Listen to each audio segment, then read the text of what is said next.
check, testing check, testing check, check, check, check, check, testing check, testing check, check, check, check,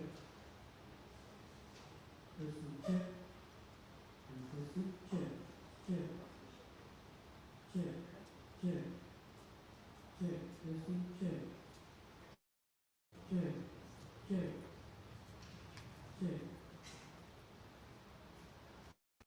Check. My testing check. Hello, check. Testing check. Check. Check. Check. 1 2. Testing check. Check. Check. Check. Check.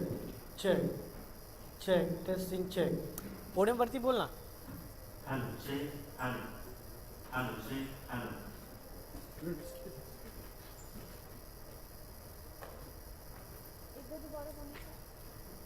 बोल. Hello. Hello, mic check. Hello, check. Check. Hello, 1. Hello. Check. Testing. Check. Check. आवाज नहीं आ रही उस room में.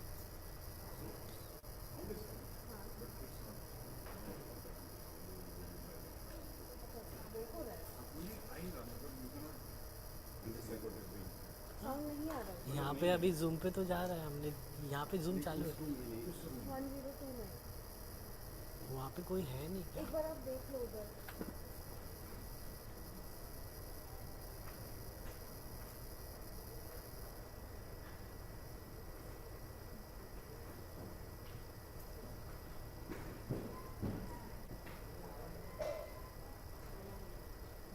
Check, check, check, check, check, check, check.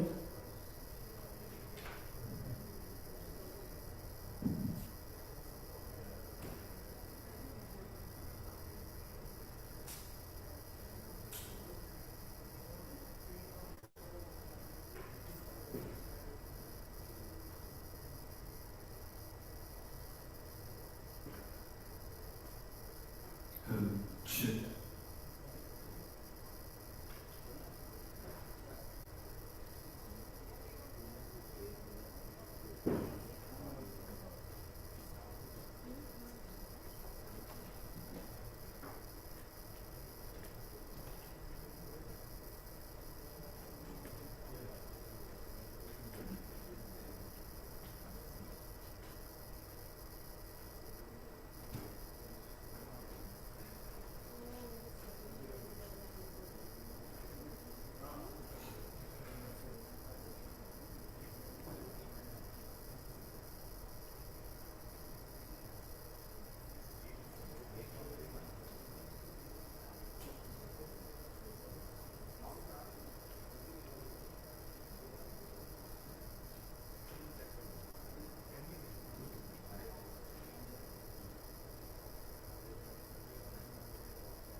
Card देना पड़ेगा वो.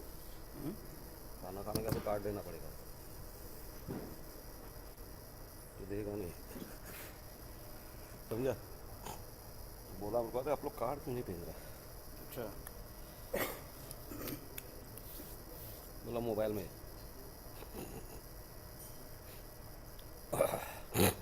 Card अपना प्रिंट हुआ रहेगा ना. पता है प्रिंट का नहीं. जैसे पास है. देखते ना अभी तुषार से बात. ये तो अपना एंट्री है ना. ये भी क्या है. यही पास है समझ लो. ये तो आपका नाम लिखा हुआ है. एक्सीड एंट्री है रे. ठीक है देखते हैं. ऐसा वाला देखते हैं ना. वैसा वाला चाहिए.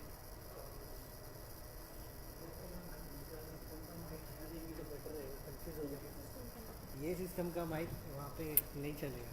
कौन सा? वो वाला? हाँ. नहीं नहीं मतलब. Check check. Mic testing check. अभी चेक करने बोलना उनको क्योंकि क्या हो गया.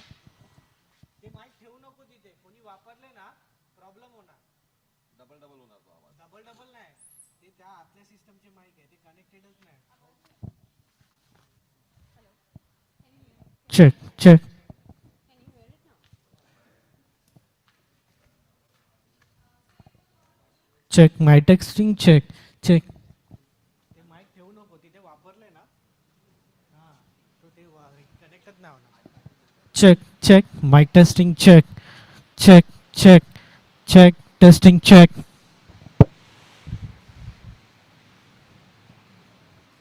Check, check, check.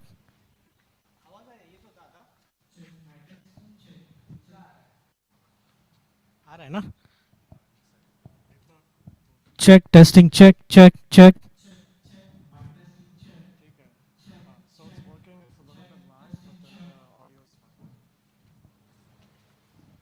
Check mic testing. 1, 2, testing.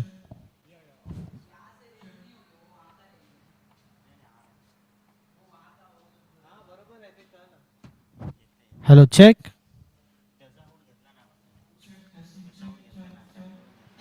अरे काय केलं माहिती आहे तू, तुझा माईक जे आहे ना, ते तू डायरेक्ट तुझ्या सिस्टमला लावलेला आहे. हा मिक्सरचा आउट गेलेला आहे. बरोबर.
Hello, hello, mic testing.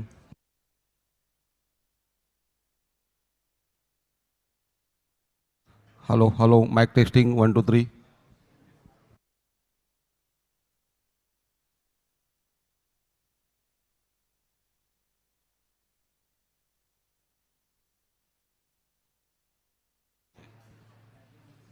Hello, hello, mic testing. 1, 2, 3. Check, testing check. 1, 2, 3.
I request everyone to please settle down.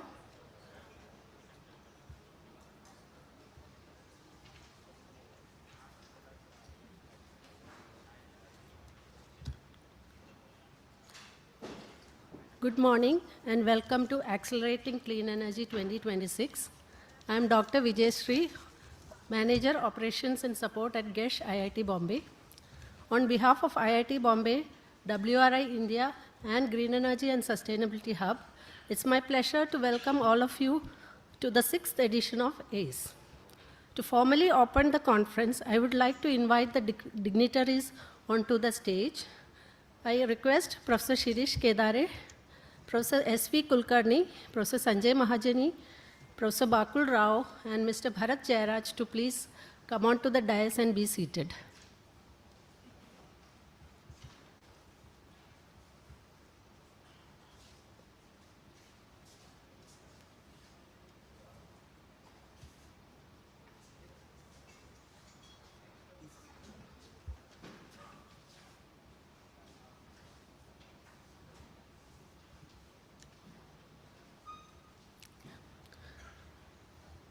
I would now like to invite Professor Sanjay M. Mahajani, Professor in charge of Green Energy and Sustainability Hub, and also a Professor in Chemical Engineering, to open the inaugural session and deliver the welcome address.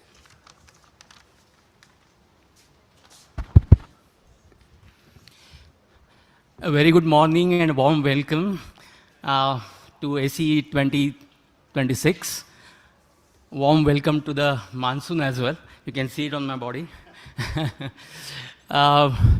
really a nice occasion. Like ACE, as you know, Accelerating Clean Energy, it's a flagship platform of WRI and looks at many challenges, technological, finance related, policy related, institutional related, when it comes to energy transition, right? So energy transition is a very big problem, as you know. Like, we are at a very interesting stage. India's economy is growing, energy demand is increasing, the share of renewable or clean energy in energy bucket is also increasing, and we have to reach somewhere so-called net zero stage, and we need to do it without compromising on development.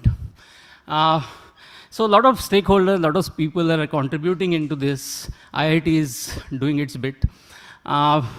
We have many departments, centers, hubs for doing research, education activities in emerging areas in energy. We have a Department of Energy Science and Engineering, we have Sitara, we have Green Energy and Sustainability Hub, we have Center for Oil, Gas and Energy.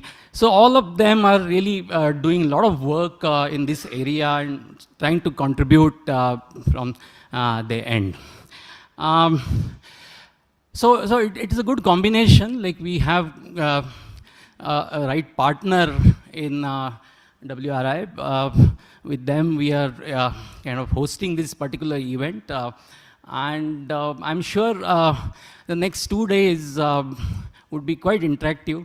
And those who are participating, we've received a very good response thanks to the efforts taken by the ACE team and, of course, GESH, Green Energy and Sustainability Hub team here.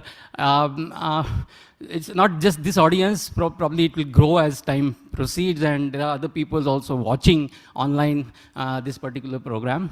So I'm sure that these 2 days would help us kind of understand the situation where we are in, and of course help us collaborate, increase our networking options and all.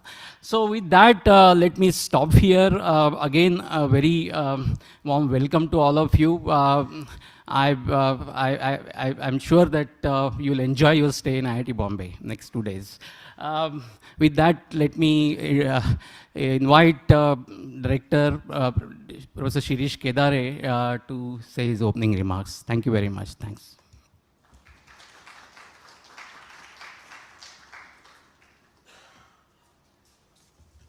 Thank you, Professor Sanjay.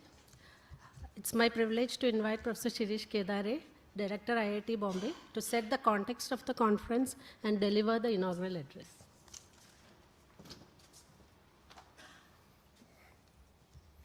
So welcome to IIT Bombay and welcome to this conference on clean energy. I understand there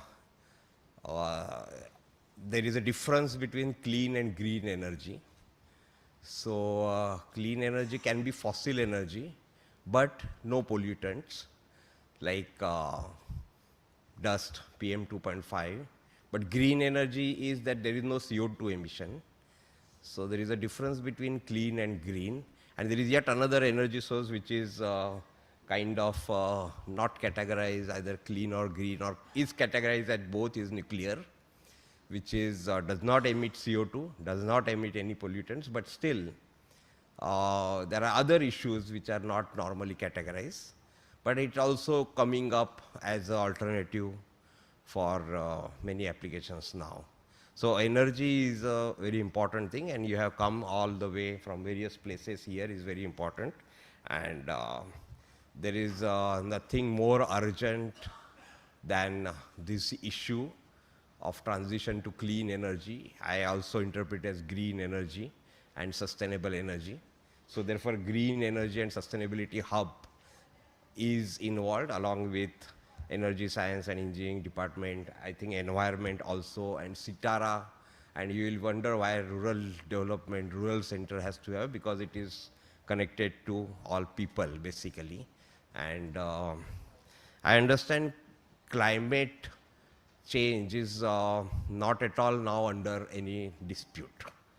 Everybody almost accepts that there is a problem. However, I will address or not is a different thing. Right? Some of the people say that no, it may be there, we are not concerned. You know what I mean. So, but still, everybody is concerned and suffering. But many aspects of climate change issues and the answer to it are not yet understood fully. One thing is climate change solution need to have, of course, environmental sustainability, address environmental sustainability issues that normally we say that climate change needs to be addressed by sustainable approach for energy, for development. But then there is environmental sustainability is what we normally have in mind, in which clean and green are the two aspects. But then there is economic sustainability, which we understand, and therefore there are policies to support clean energy, green energy. But there is a third aspect, which is social sustainability, in the sense that whatever these changes are coming, or whatever are the reasons for it, should be socially acceptable. The awareness part of it, everybody adopting it, it cannot be just top down. So there's another aspect of climate change sustainability efforts at addressing the climate change are important and need to be understood. That is one important thing. Now, there are 2-3 main things. When you talk of energy, there are energy resources and there are applications. And then in between, there is energy storage. Because normally the electrical energy is one thing, but thermal energy and mechanical energy are other two forms of energy which are normally not directly understood. And we normally concentrate only on electrical. And electrical power grid is like every instant the resources and the energy fed into the grid has to be consumed. It's every second, every fraction of second. Of course, there can be some storage in the inertia of the turbines, which results in the change in frequency. That's different, but that's very minor, and that also hampers the quality of the grid. So storage is another main aspect. So resources, energy going into it, storage, and applications are three things. I'll comment something on these three, and then I'll go on global needs that we need to address. Renewable energy is one of the energy other than the fossil fuels. So fossils are the main thing that we are used to. But renewable energy are coming up, and of course we are working on renewable, everybody knows about it. But normally when I say renewable, talk to government or many other people, the common understanding of renewable energy is solar photovoltaic, and maybe sometimes wind. and maybe sometimes biomass. But beyond that, there are many things. But also, in each of them, there are many forms. Even solar has different forms. Photovoltaic is one thing. Heating is a large domain at different temperature, different ways, different scale. Even photovoltaic has different technologies. Similarly, wind energy are another domain which also has different scales, different technologies. Each one has its own niche. And biomass, centralized, decentralized, all kinds of things. Of course, all of these are actually decentralized. But because we are used to centralized source of energy, we are centralizing the decentralized energy. Its density is low compared to coal and fossil fuels. And then you can easily compare the density, energy density of all these things. But point is, renewable energy is a basket. And all of them are relevant. It's not that certain thing is not relevant. And it cannot be that electricity, every need can be converted to electrical resources and that can supply. And photovoltaic, solar, silicon technology will supply those energy. It's not that simple. It's not at all anywhere near that simplicity. It's extremely complicated. I'll say they're extremely variable answer. So many varieties, so that we have a leeway of adjusting the greenness, economic and social acceptability by changing these variables.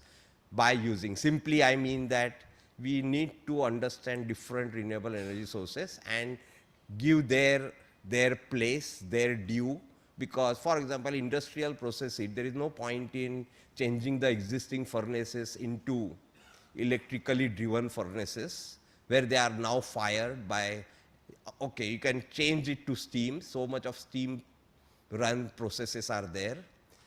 So they can be just directly done by maybe solar thermal concentrators.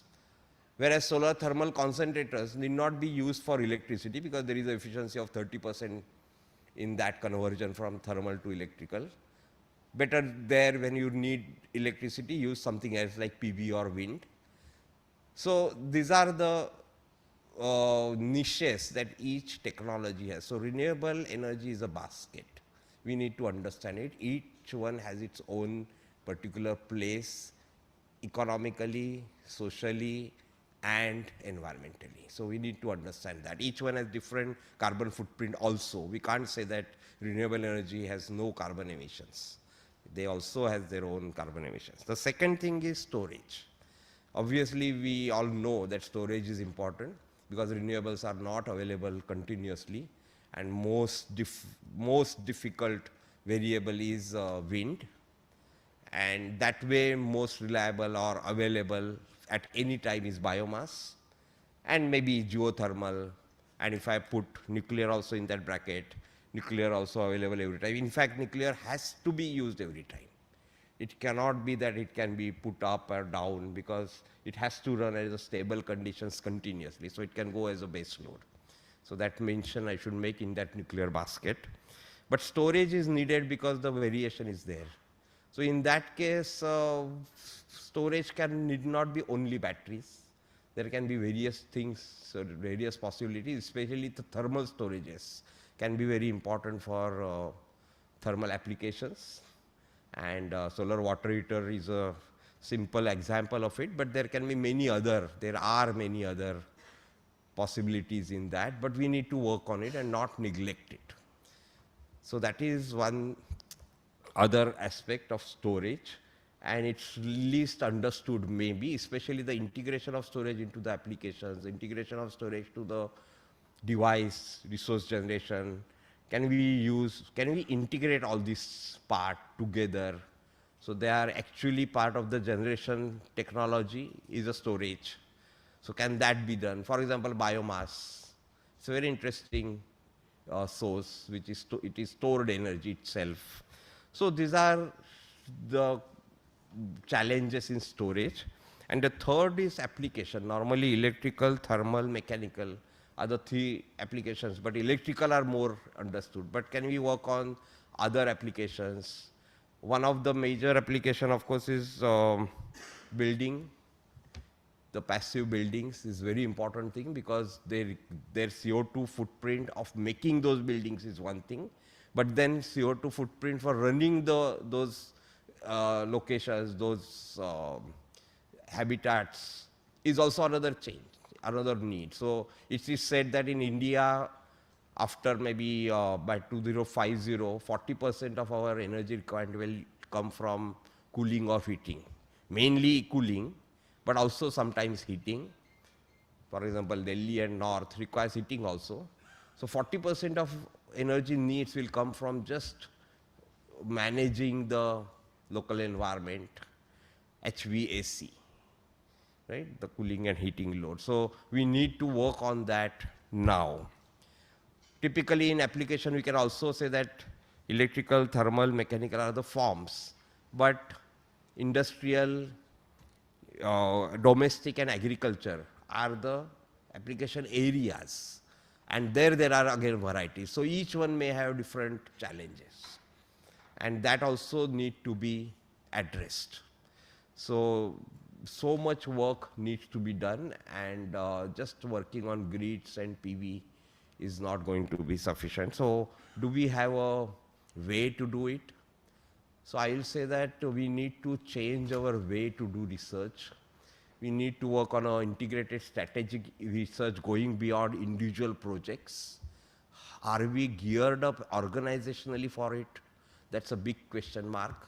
Even the education institutes are not certainly geared up because it's focused on a faculty submitting a project and doing it. Maybe 2-3 faculty or maybe faculty across the departments come together and address a problem. But then that problem is not actually a challenge. A solved problem does not lead to a solution, and that's a difference. Therefore, we need to attack it from the different aspects of it. A solar thermal concentrator also requires controls approach, optimization approach, and it requires thermal, mechanical, structural, and many other optics. Similarly, wind energy, there are at least, when I teach the course, there are at least 10 or 15 different domains which are involved in wind machines. So to have a wind machine as a solution for the technology of future, we need to work on different aspects. So is our research approach geared up for that? Is consultants' approach geared up for that? Is industrial research approach geared up for that? That is a question mark. And we need to change our gear of the way we do research to address the future challenges. Of course, there are 2-3 other aspects that it is an extremely challenging problem, I'll say. Nothing like what humanity has seen in future. It works on policy levels, global levels, what are the policies, so that there is a transition to green energy, clean energy. There are approaches on the community level, like IIT Bombay campus. What can IIT Bombay campus do? And different campuses or cities or villages do. And on third level is individual. How do I behave? All these 3 levels are very important. These challenges have urgent need. There are short-term approaches and there are long-term strategies. Time-wise, it's addressing both the problems, both the aspects. It's not just do short-term solutions and that will work, no. Then there are local activities, global activities, local thinking, global thinking, both are needed. This is a very challenging problem and we need to gear up for it as a process, as a system. Are we ready to do this? Are we ready to understand it? Is UNFCCC sufficient for addressing the problem? Can we just outsource the solution to them and whatever they decide, whether government accepts or not, let them do it, we are not concerned. Can we take that position? The effect of not addressing climate change also affects everybody. It's a short term, long term, it's an individual, community, global policy level issues also. There are losses, for example, ONGC we were working on, and now the maintenance issues in offshore structures are so much that new investments are becoming difficult. The budgets earmarked for new investment have to now go for maintaining the old structures. They had to be now refurbished. The forces of waves are more, so they have to be strengthened. So various problems at different level. This is the theme. So question is, can we gear up for ourselves at individual level, at institutional level, at community level, at government and policy level? I think the problem is too challenging. Maybe this conference will work on some aspects of it, but we all need to think and at least experiment on what we can do. We are experimenting at IIT Bombay. We have a sustainability policy. There are 9 aspects on sustainability policy. We have small groups working on it. We are exciting students. So the stakeholders of all kinds need to be involved in all the aspects. It's extremely challenging. I just can't simplify. Normally in PhD, we tell the students that, okay, the first step is simplify the problem and then solve it. That's fine. But then we need to have a mechanism to address the non-simplified, complicated problem also. Are we ready for it is a question. Maybe we'll have to think at every stage of this conference whether we are doing this, how can we change, and are we ready for address this challenge in all aspects. Of course, don't get bogged down. There is life even before it and within it and beyond it. So enjoy the climate change. Thank you.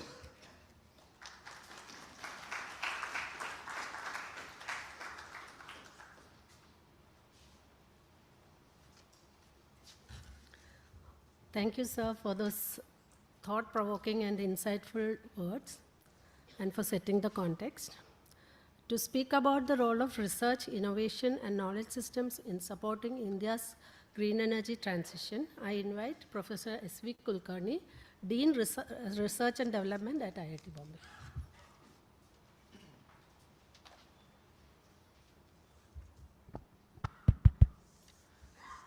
Yeah, good morning to all of you, Professor Kedare, Professor Bakulrao, Professor Mahajani, and other distinguished, guests and participants of this workshop.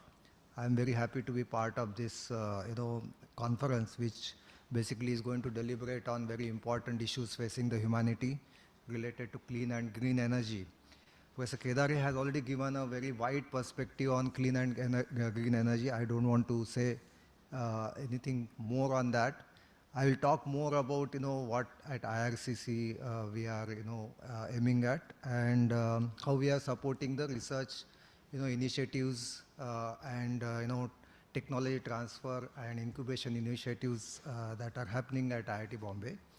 So IRCC, the Industrial Consultancy Research and Consultancy Center, basically supports research, innovation, incubation.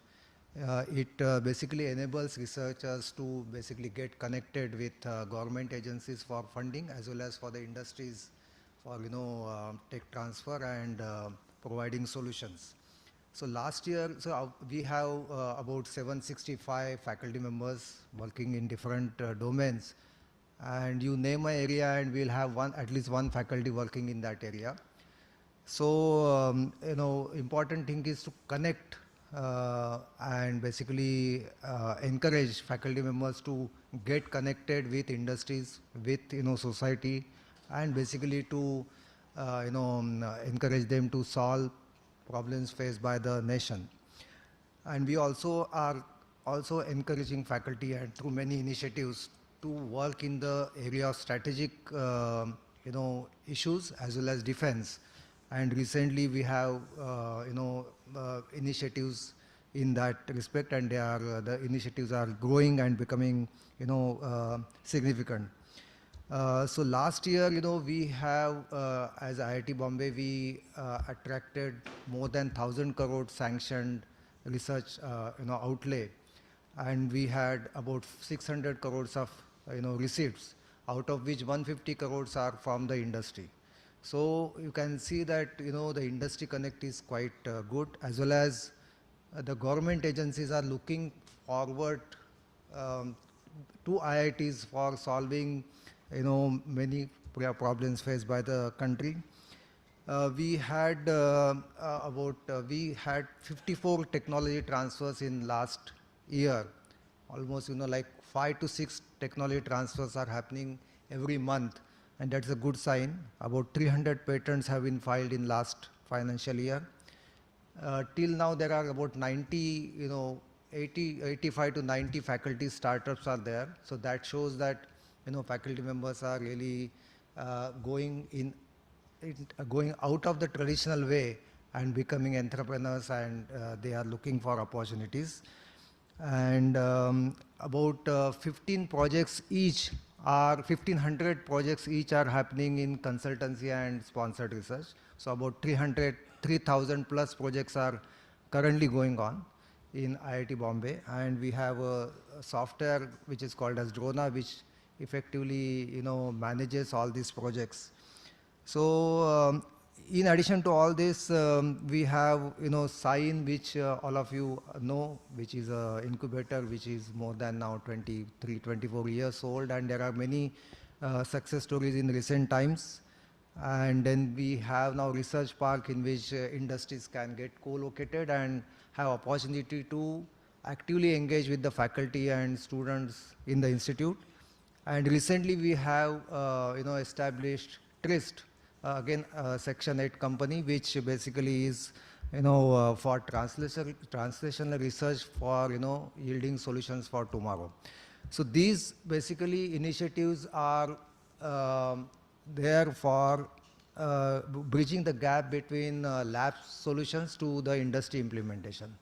So all these initiatives are basically empowering the faculty and students of IIT Bombay to pursue cutting edge and frontier research, and in coming years we'll see more and more vibrant research ecosystem developing inside IIT Bombay campus. I'm particularly pleased that this conference ACE 226 places research at the center of the program through its peer-reviewed paper sessions and engagement between researchers and practitioners. I wish this conference a great success. Thank you.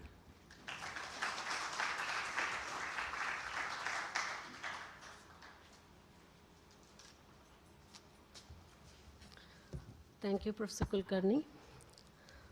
I now invite Professor Bakul Rao, Head, Center for Technology Alternatives for Rural Areas, and Professor in Charge, IITB Honeywell Center of Excellence for Future Skills and Innovation, to address the gathering.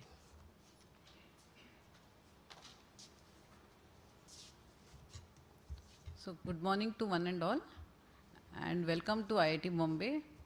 It's a great pleasure for Sitara to be co-hosting sessions in this Accelerating Clean Energy 2026 in partnership with WRI and JESH, IIT Bombay.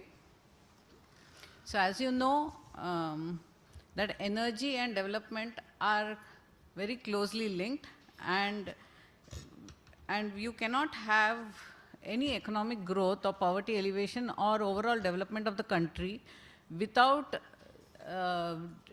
bringing in energy security and of course energy access to one and all. So at Sitara, for those who are not aware of Sitara, Sitara is Center for Technology Alternatives for Rural Areas, where we work towards overall development for the bottom 80% of the people. And we often say where the markets and government cannot reach, that's where Sitara we try to reach. And we work towards sustainable development, and of course energy is one of the major part of it. So to just give you a few examples here, that recently, I'll just give you 2 examples of how Sitara helped out in the area of sustainable energy. Sitara was a technical partner for the STRI project, that is Sustainable Transport for Rural Entrepreneurs through Electric Bicycles. This was a pilot carried out in 4 states, wherein providing electric bicycles to almost 1,800 women entrepreneurs, so to overcome the barrier which women face for the last mile transportation was carried out. And it's a wonderful project which was successful in 4 states. And another example is that recently women mechanics from Indore are working with Sitara faculty and students and developed Yantrika, an affordable electric bicycle for the daily commute. So reaching the necessity for the last mile commute for especially the women and the necessary energy needs is something we have been doing. And there are many more examples. It's not that I just picked up these 2 because they are the most recent ones. And in these coming 2 days, you will see a lot of Sitara papers being presented, and of course in the sessions. And at this stage, I would also like to talk about a new center of excellence which has been established recently, which is called the IIT Bombay Honeywell Center of Excellence for Future Skills and Innovation.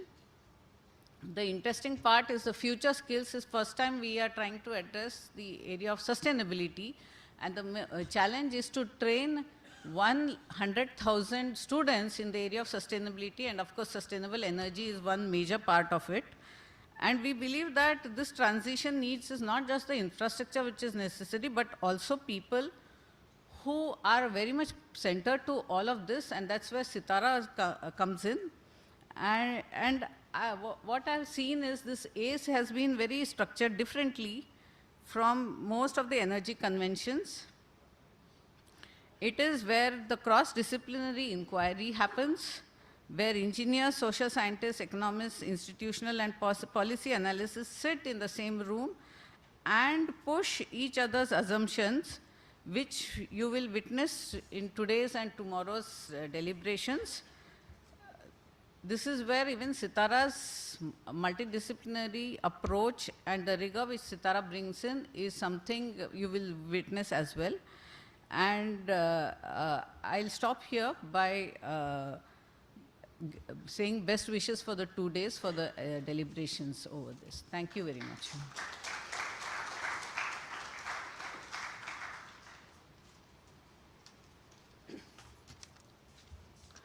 Thank you, Professor Bakul. To introduce the conference and its theme, I now invite Mr. Bharat Jairaj, Executive Program Director, Energy, WRI India. Over to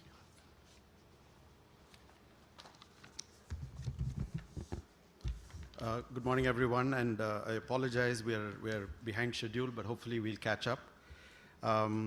Welcome to ACE 2026. We're delighted to convene this in partnership with IIT Bombay and with the GESH team. ACE was created with a simple objective. You've heard many of the people before me talk about this, the idea of creating a space where research, policy, industry, and implementation experience could engage with one another in a meaningful manner. Many of us are part of conversations that tend to happen within our own respective disciplines. ACE is designed to actually bring those disciplines together and perspectives together. This year's conference is organized around a central question, which is we are seeing unprecedented demand accelerate at a time when geopolitical questions are abound. And we have seen India double down on its national determined contribution, or NDCs, and continue to talk about high renewable energy in India's future. So if all of this is happening real time, what must hold for India's clean energy transition to scale reliably?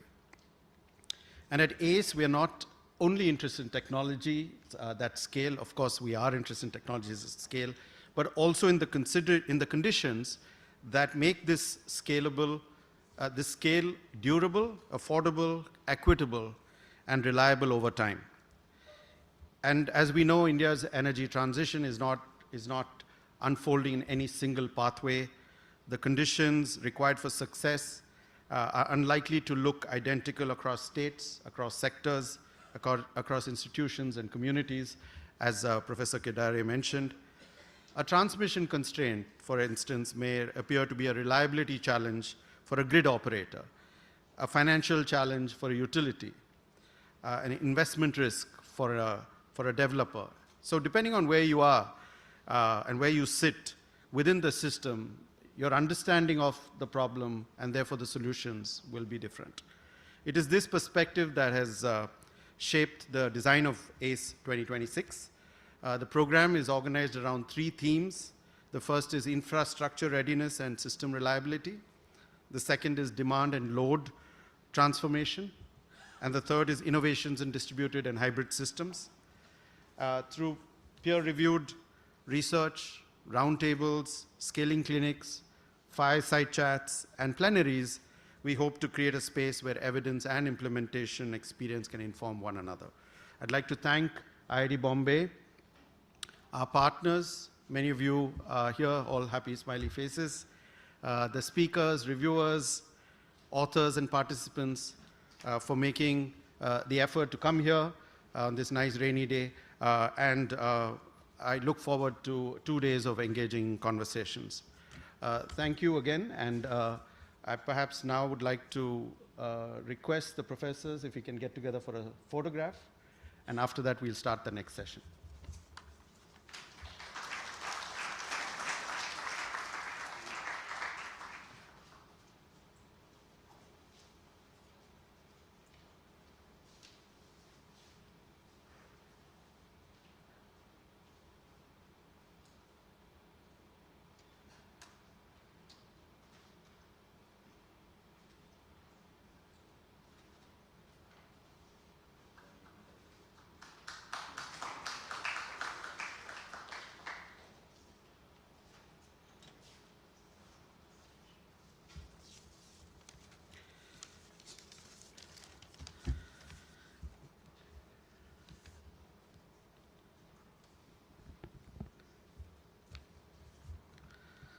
So we'll now, it is my privilege to introduce and invite our keynote speaker to help us think about the broader economic and institutional dimensions of India's energy transition, Mr. Ajay Shankar.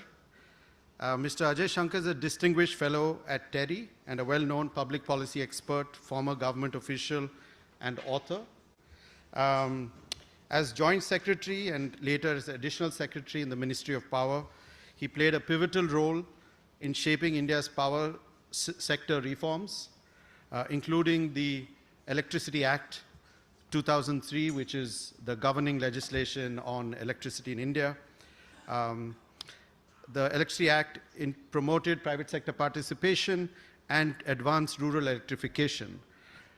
He's also the author of a recent book, and I'm sure he'll talk a bit about the book. It's titled Rising Ambition, Carving New Pathways, India's Energy Transition, which explores the evolving energy landscape and pathways to achieving the energy future. Please join me in welcoming Mr. Ajay Shankar to deliver the keynote address.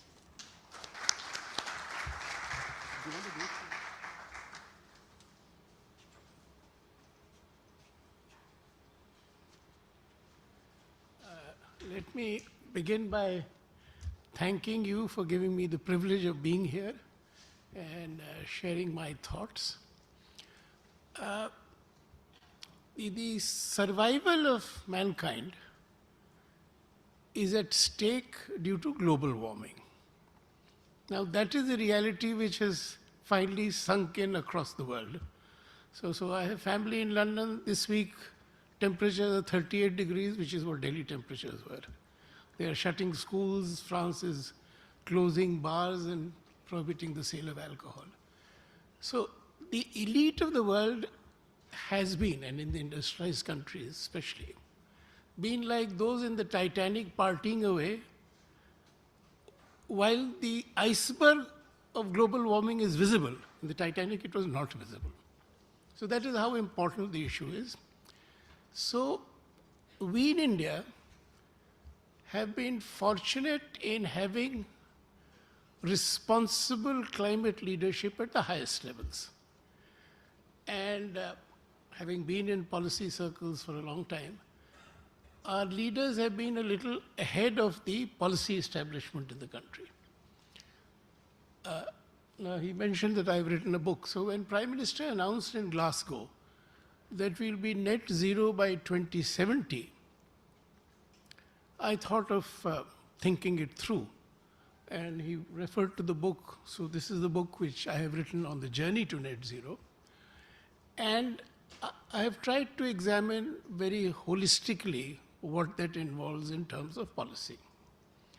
Now, when I began writing, I was of the view, which our whole generation was, that global warming is a problem created by the advanced industrial economies. They put so much carbon dioxide in the air. It's their job to solve the problem. And we fought hard in Rio and got the principle of common but differentiated responsibility, which meant that the developed countries must do what it takes, we will do our best.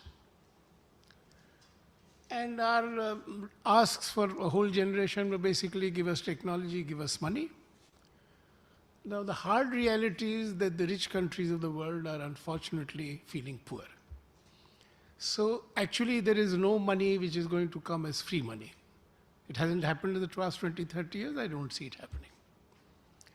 But the rich countries are flush with excess private money. So one has to look at climate change and the challenge. It is one where public money from governments is not available, except in very modest quantities, but money in the market is abundantly available. Now, when I reached the conclusion of my book, when I began writing it, I reached a view which was completely different from my settled view of the last few decades. So, to put it very simply, I will read just 2-3 sentences.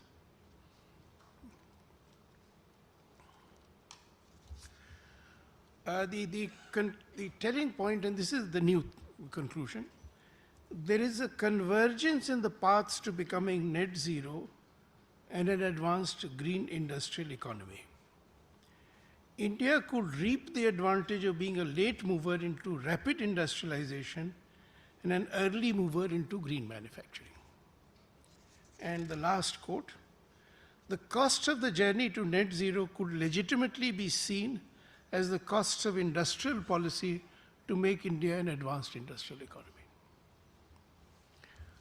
Now, India today is at a sweet spot. It's not quite well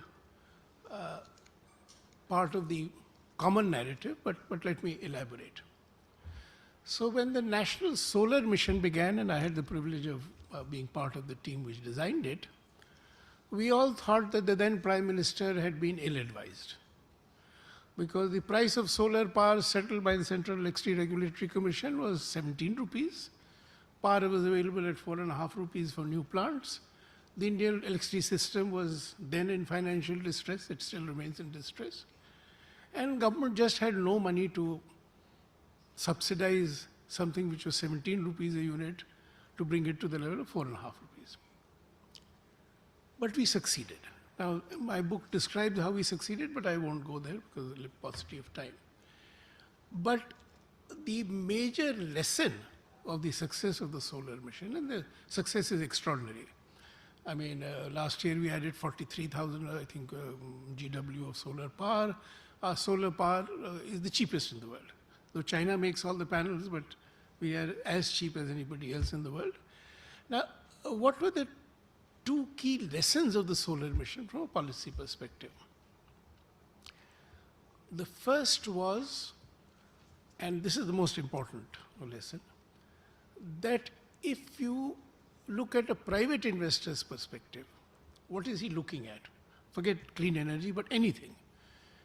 He will invest in a plant, will produce something where he looks at 2 things, whether he'll be able to sell what he's producing at a price where he makes a return. Nobody will put up something to sell at a loss. And certainly if he can't sell it because nobody is wanting to buy it, then again he won't. So there are two big risks. Now in the solar mission, these two risks were completely mitigated by the device of a long-term power purchase agreement. So bids were invited, and whoever gave the lowest price bid for a long-term contract for supply of solar power for say about 25 years, then both risks were completely mitigated. And once complete risk mitigation happened, then the market delivered results far better than we thought. So the first year in the competitive bid, the price came out as 12 rupees against the government-approved regulatory commission price of 17 rupees. So that is the kind of risk premium which investors put in whenever they go to government with any proposal.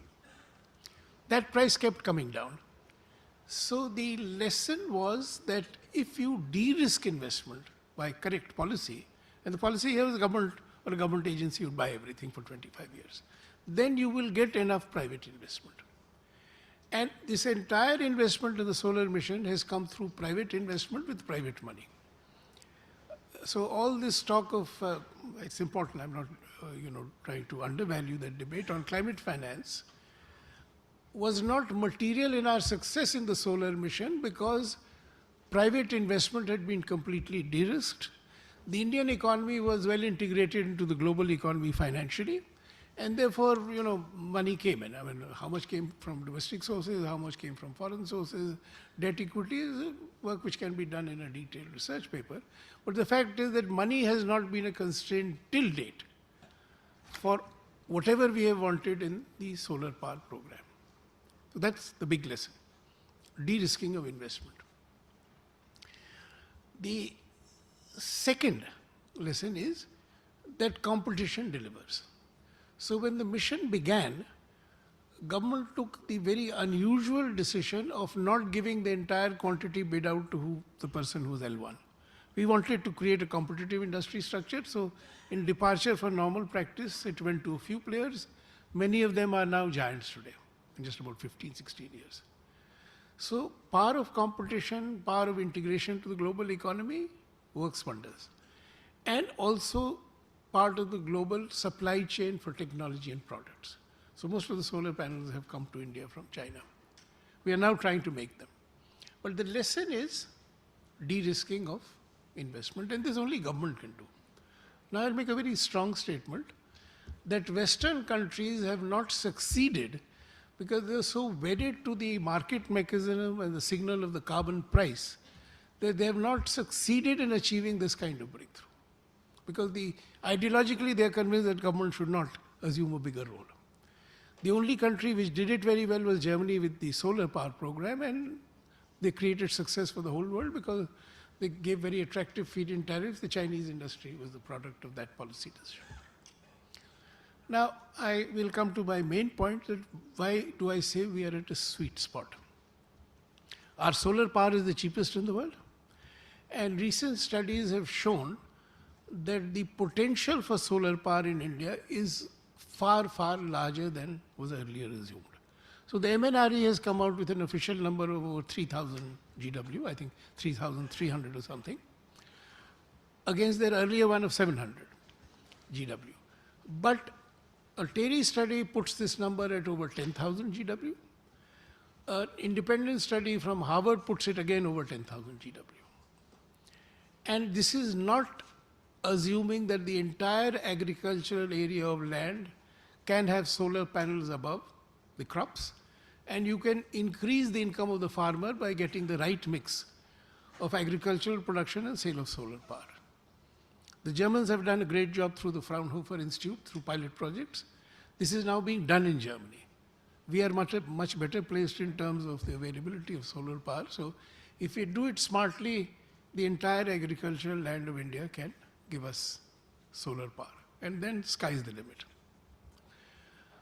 Now the other remarkable development, and it's just last 2 years, is that the price of solar power plus storage is cheaper than the price of new thermal power. Now this is an inflection point I hadn't seen coming. And it is there. And every successive bids give us slightly lower prices for battery storage, and therefore India can theoretically take the correct commercial view that we need not build new thermal power plants because solar plus storage is cheaper. But to actually take that decision, we need to create storage on a scale which we haven't as yet started contemplating seriously, because 20% electricity is lost in storage, say 25%. Then if you create 1000 megawatts of solar power, you should be creating 12, 1300, 1400 megawatts of storage if you really want to stop building new thermal power plants. Now this will be cheaper, but the scaling up is enormous. But again, fortunately, we have 3 technologies on storage. One is batteries. The second is pump storage, which is on rivers and off river, because off river all you have to do is to create 2 ponds at 2 heights, like the overhead water tank. It's very simple in terms of engineering. And India is well endowed with slopes outside the Ganges Valley. So you can do it. In fact, the first such plant first unit has been commissioned in Andhra for off-river storage. And then you have the other technology, which is considered solar thermal, where you use mirrors, reflect the sun's heat into a point, store that heat in molten salt or whatever, and use it to run a thermal turbine. So pretty robust standard technology. We have one plant working for 15 years, and the person is making a lot of good money, but that was without storage. So now we have to do storage. So the potential is enormous. Short point, renewables plus storage can give us all the electricity we need. Now that takes care of carbon-free electricity goal. Now 2 other things have happened. One is all precipitated by the crisis in the Gulf, which is that we have an urgent need to reduce our import of gas and oil. So the Prime Minister has called for greater emphasis on electric mobility. Ordinary people have discovered buying induction stoves and cooking with electricity makes more sense if you can't get a gas cylinder and you don't want to cook with wood. So the time is ripe for taking all our cooking into electricity away from gas and getting all commercial vehicles to become EVs in a phased manner. Because running an EV is cheaper than running a car. So instead of imposing anything on private consumers, government could easily decide that new registrations of commercial vehicles would be only for EVs. Now these 2 would be immediate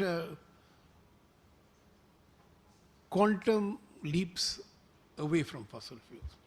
But I'll take just a few more minutes to talk about what are called the hard to abate sectors. Now hard to abate sectors are industrial processes where technology today doesn't allow the substitution of fossil fuels by electricity. Now here India again has been a leader by being very forward-looking in having a hydrogen mission. Now because our solar power is the cheapest in the world, our green hydrogen is the cheapest and will be the cheapest. So this gives us a competitive advantage.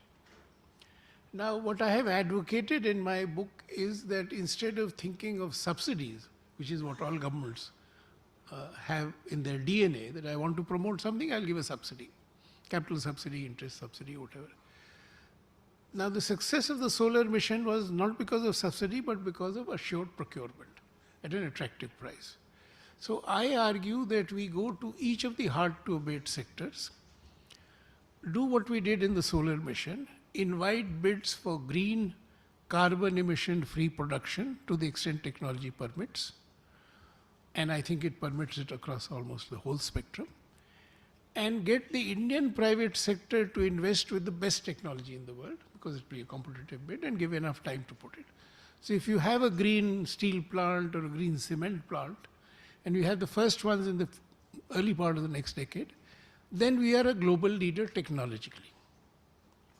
Now this opportunity to leapfrog has emerged for the first time, and it is real because we will make the cheapest green hydrogen in the world. And the market has shown that we make it, because SECI invited bids for green ammonia, and the price they've got is far, far lower than I had thought was possible. So this is our great opportunity. And Europe has this carbon border adjustment mechanism, which is tax on embedded carbon. So if we get our industrial policy right, we can leapfrog into becoming a global leader in green manufacturing with low embedded carbon. And that is where the role of institutions like this becomes very, very critical, because all new technologies, there are lots of little things which have to be right before you reach an industrial scale where you become a major exporter. And these problems will be there as we go along. But we are at a sweet spot where we can leapfrog.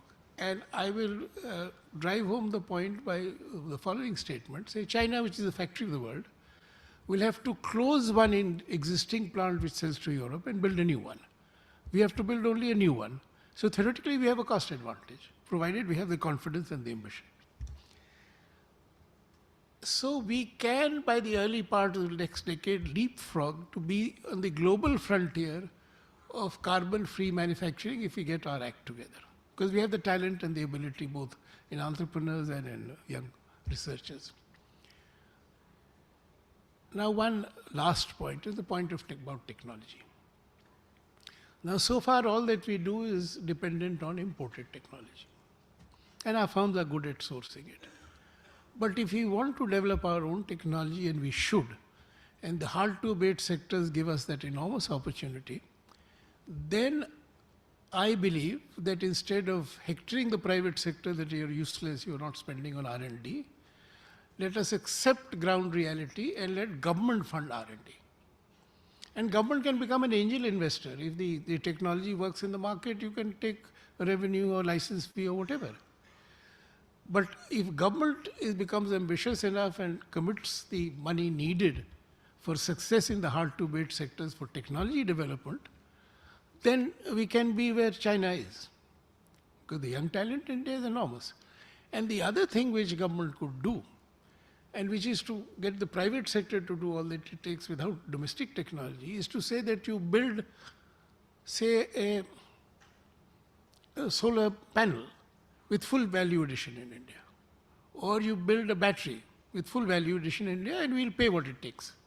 So if the cost is, say, 30–40% higher than the imported stuff, we should be prepared to pay it if we want to succeed in manufacturing. Because otherwise, China is the cheapest producer of everything in the world. So in a very theoretical economic equilibrium, cheap excess capacity, growing demand, perfect fit. So we need not produce anything because they make everything better and cheaper. So as a country, we have to decide that we will pay more as consumers to learn how to build competitively. And it's a major shift in mindset that is required. And in some ways, this mirrors colonial India. Because we used to get the best stuff from the world. I mean, I met somebody whose family in Italy used to design cars for one of our Maharajas, and his father's or grandfather's room had a drawing of the car designed specially for a Maharaja of India. I visited these old feudal homes with, cupboards for books and crystal, all imported from Europe. So with China, we are going that way. So as a country, we have to decide that we will make ourselves, we will do what it takes, and we'll pay some more till we learn how to make it cheaply. I mean, what is President Trump doing? I mean, his 18% tariff is basically to get manufacturing back to US. Now, they need it far less than we do. So that's my final turning point. But if we do all of it right, I think we will be better positioned by the middle of the next decade to reach net zero far earlier than is considered possible today and at a lower cost, and have global leadership position in green manufacturing. Thank you.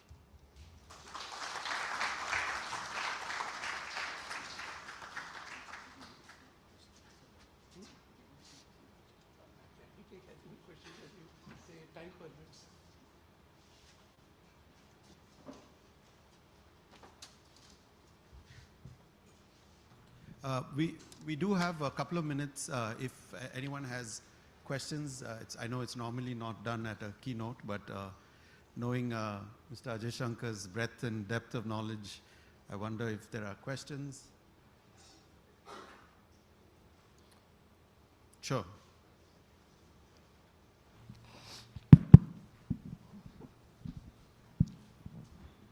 Good morning. My name is Prakash Ghosh from IIT Bombay. Excellent talk, of course. So one other thing always, actually I keep on thinking, if I look into the hard-to-abate sector, why cooking sector is not being included in that? Because that's also very difficult. Even today we are seeing that we are not able to decarbonize the cooking sector in our country. Is this that other people that define hard-to-abate sector is the same for us, or it should be different for us? Thank you. My view is, and I have gone public, saying that government policy should promote the use of electricity for cooking in every household. There are many countries in the world who do all the cooking with electricity. So that's a very low-hanging fruit in terms of decarbonization. And a recent crisis, the Hindu did some work, that electricity priced at up to rupees 8 per unit is cheaper for cooking than existing priced LPG, up to rupees 8. And if you look at the government policies of tariffs, about 80-90% of the poorer households or lower income households buy electricity at less than 8 rupees. In fact, this PM rooftop Kusum is 300 units, not rooftop solar, 300 units. Many states are giving 200 units free, and every state election adds one more state to the list where 200 units of electricity is being given free. So this is the lowest hanging fruit. One other point which I didn't make, but I will now make since you raised the issue. We have the largest natural endowment of a renewable source of energy, which is bio-waste. It's approximately 600 million tons of coal.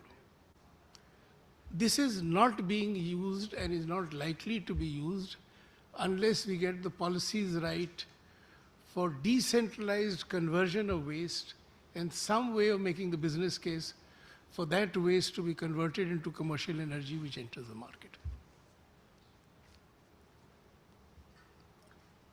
Thank you, Mr. Shankar. He's also generously brought some copies of his book. If you're fortunate, you might get a copy, but please also buy the book, not just take his free copy. With that, thank you, Mr. Ajay Shankar. I'd like to now...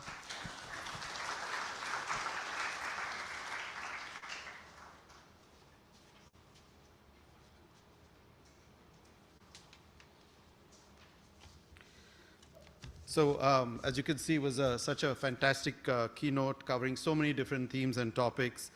I want to now transition to the first plenary, which is titled Solar Expansion for the Future, System Readiness for India's Energy Goals. This is an important topic, as we've heard from many of the speakers, because India's energy transition is entering this new phase where it's no longer just about adding more renewable energy capacity. It is whether the broader system can support the required pace and scale of change. And as we are seeing with renewable energy capacity expanding and electricity demand rising, we're seeing stresses across infrastructure, across institutions and markets, and governance systems. And so what we are also noticing is that the challenges today are not just technical or financial, but increasingly systemic. I don't know if many of you noticed, but there's been significant curtailment of solar in the last few months. I think in April alone, more solar was curtailed than Jan, Feb, and March put together. We also have significant unutilized capacity of renewables lying in different parts of our country, particularly in Rajasthan, and various other issues that seem to be plaguing the system, and I'm sure our panelists will get into this.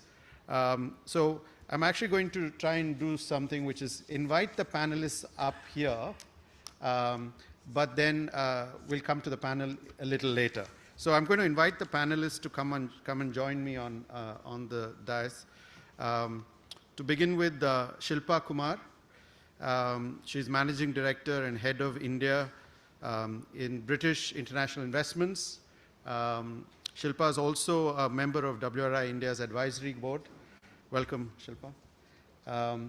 Second is Debmalya Sen, who is the President of India Energy Storage Alliance. And then Naresh Chandak, who is Senior Vice President of IndiGrid. And my colleague Ashwini Chitnis, who leads our clean energy supply work at WRI India.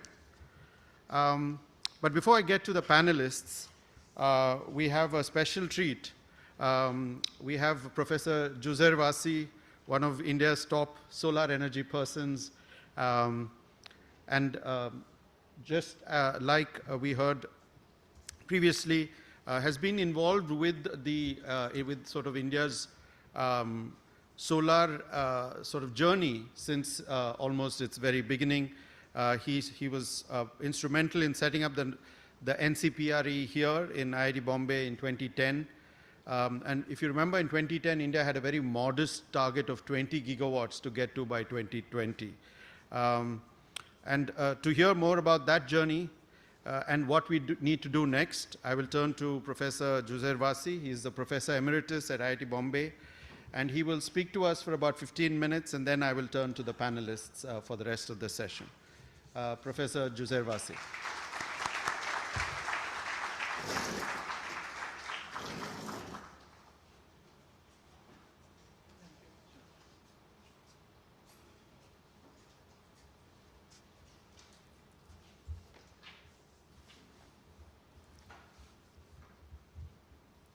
Thank you very much. It's a pleasure and privilege for me to be here. And I do have a presentation. There it is.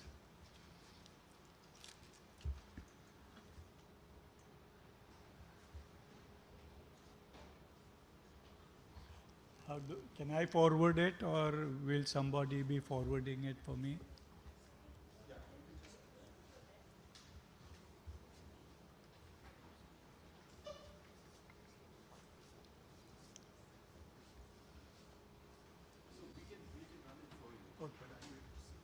No, I'm not able to see anything. Do you want to speak from there? Yeah, I think that will be better.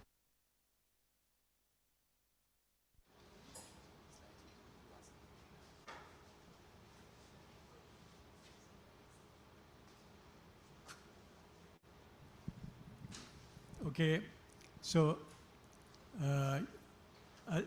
can you just go back one slide? And the reason is that I just wanted to mention that I'm a part of the National Center for Photovoltaic Research and Education at IIT Bombay. This is a center which was set up in 2010, concurrent with the launch of the National Solar Mission at IIT Bombay by the Ministry of New and Renewable Energy. And we've been in existence ever since then, looking at all aspects of photovoltaics, not only the technology, but also performance of photovoltaic systems in India, looking at the power electronics, looking more and more at storage, and so on. Next slide, please. So here's the outline of my talk. I'll go through it very quickly, and then, of course, we can have the discussion in the panel. Next slide, please. So one thing I want to mention is that solar PV in India started in 1976. That's difficult for many of us to remember because that's actually longer ago than most of you were alive. And this means that we are celebrating this year 50 years of solar photovoltaics in India. This was really very interesting because India was one of the first countries to really go quite importantly into solar energy. Not only manufacturing, but of course also the deployment. And here are some of the pictures from the early years. In fact, earlier this year in January, we did have a special event at IIT Bombay to celebrate the 50 years of solar in India. Next, please. Here's the National Solar Mission. As Bharat just mentioned, in 2010 it was launched with, well, what now looks like a modest target of 22 gigawatts, but I'm sure all of us who were around then remembers it as an almost unachievable target, how to get to 22 gigawatts. And as Mr. Ajay Shankar pointed out, in those early years, the kind of rates we were looking at was 17 rupees plus for a unit. But this was then increased to 100 gigawatts. And of course, and in 2021, Prime Minister announced that we will have 50% or about 500 gigawatts of non-fossil fuel electricity by 2030. About 300 gigawatts will come from solar. But we can do much more than that, and I'll touch upon that later. And as of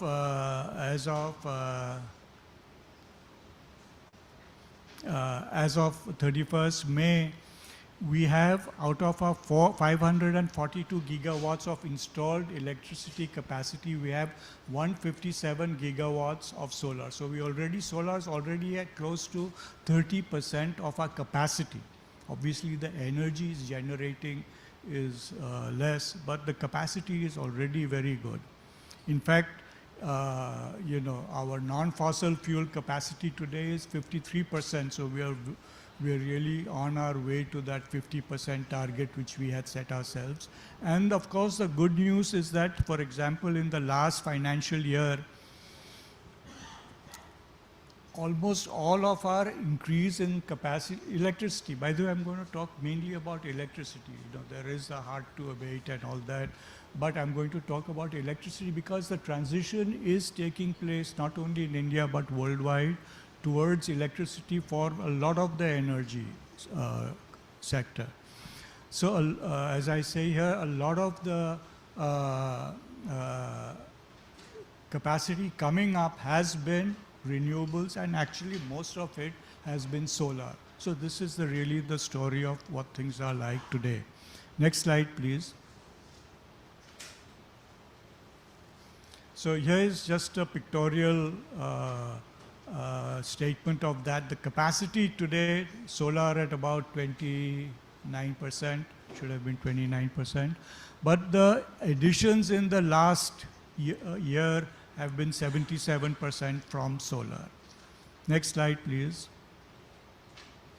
And India is the second largest company globally in terms of annual deployments, and we are already number 3 despite a very late start at the cumulative capacity. We'll soon reach, I'm pretty sure, number 2 there also. We will never be number 1, not for some time at least, because of course China is racing ahead in terms of solar, both cumulative and annual installed.